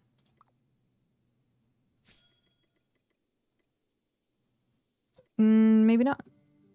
Because I need 2 more. I need another spot. Because I think fertilizer is 50. Unless it is 100, and I can stack 100. But I do think it's 50. I think it's 50.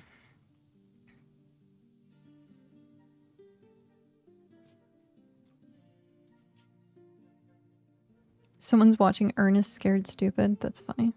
Bert is 50. Okay, so I need to break down a little bit more of it.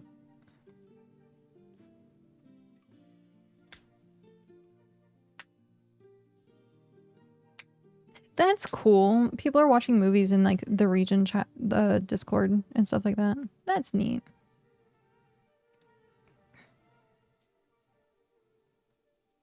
Actually having like events going on is really cool.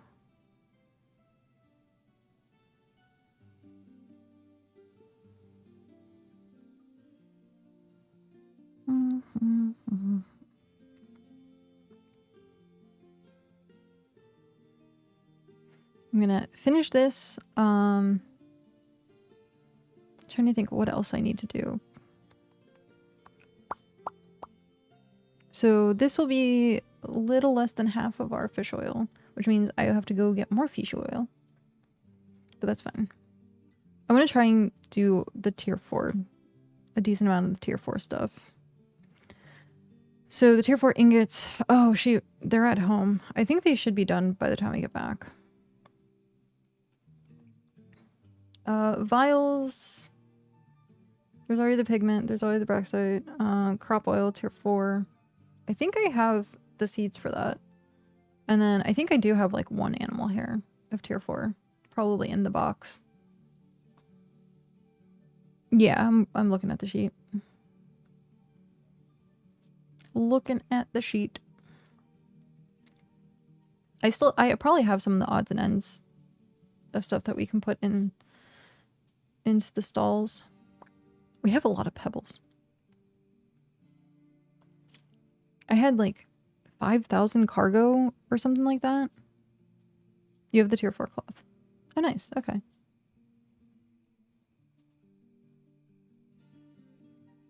So yeah.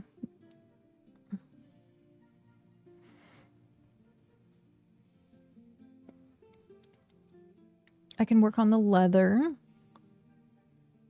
I want to keep some of like the stuff that I'm working on, or like, so the stuff that's in my personal cache was for the item rerolls, and so I kind of want to like make sure I keep that separate for when I get tier 5 hunting, so that we can do more rerolls.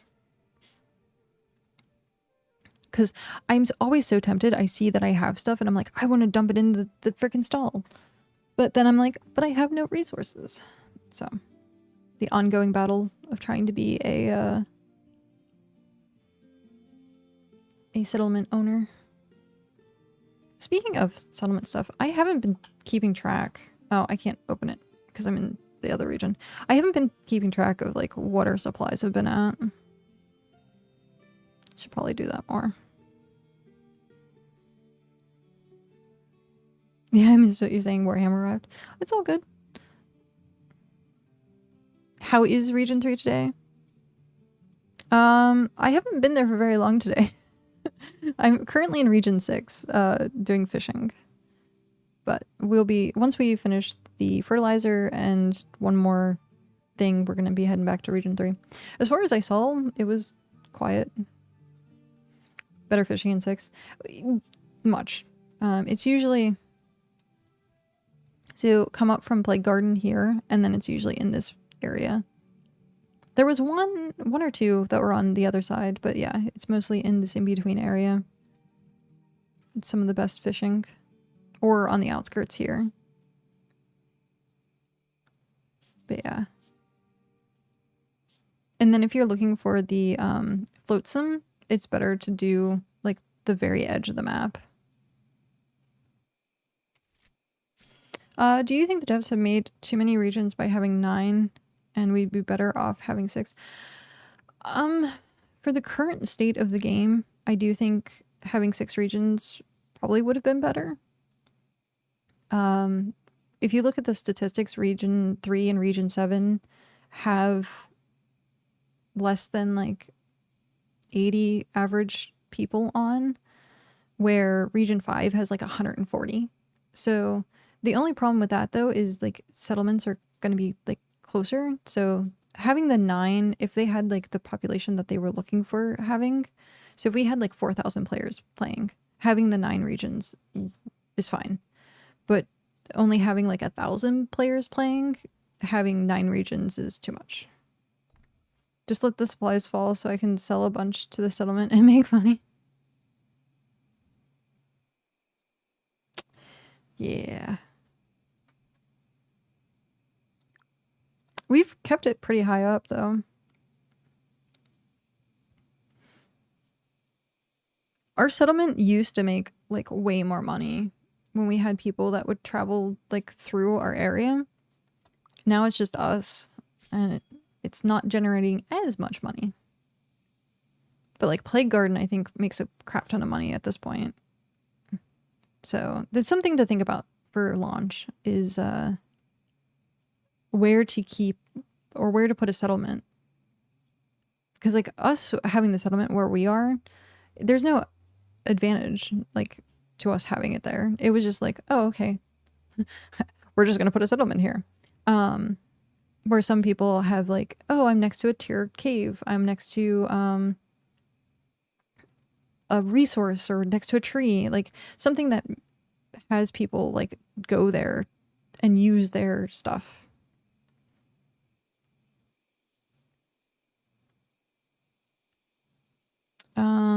No claim is keeping up with inflation via hex generation.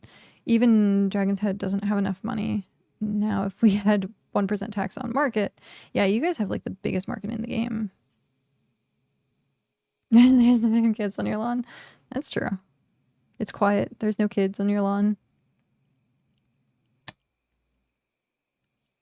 But yeah, if we had focused on getting the cave tiered up, the mining, the expedition camp, if we would have gotten that up like before Jumanji got theirs up, we probably would have had like a decent amount of income coming through there because people would be wanting to use that for the tier 6. But we're kind of being a little slow on getting that tiered up, which is fine. Like, it's just, we are probably going to outlast a lot of people in Region 3. I say we go for a peninsula rather than an island. Well, it depends on like how stuff was.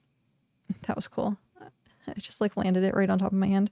It depends on how the area is set up next time. Because oh, I needed to be more. Shoot. I have to make more fertilizer. Or is it always going to be? Yeah, I need to make more fertilizer. I should have made 20 instead of the 10. I'm trying to like do the minimal I can. But if launch has gondolas, like being on an island is fine. It's just right now it sucks because we don't have the ability to, like, we have to do like the weird like crossover stuff. boat and cart and all that kind of stuff. But at launch, it's going to be fine. Like if you're where we're at and you have a gondola system, then you don't have any problems getting across that water. But we'll have to see. We will have to see. But the gondolas are well implemented. Yeah, it would have to be like gondolas are going to be the biggest game change since shared crafting. Yeah, I agree. It's going to be huge. Going to be huge. But it is coming up on 5 o'clock. And with that, I should be heading off.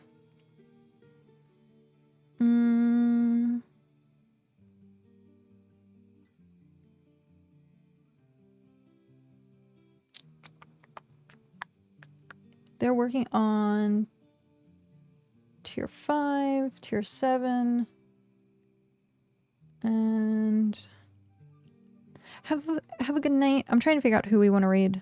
If we want to raid Rammy, Ravy, or Eagle.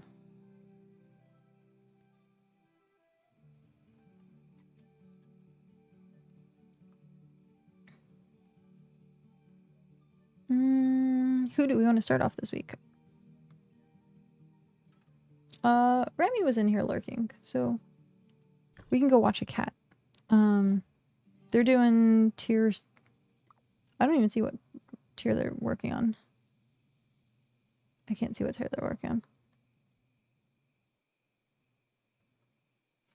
Oh, and they're also doing the battle stuff. The battle stuff.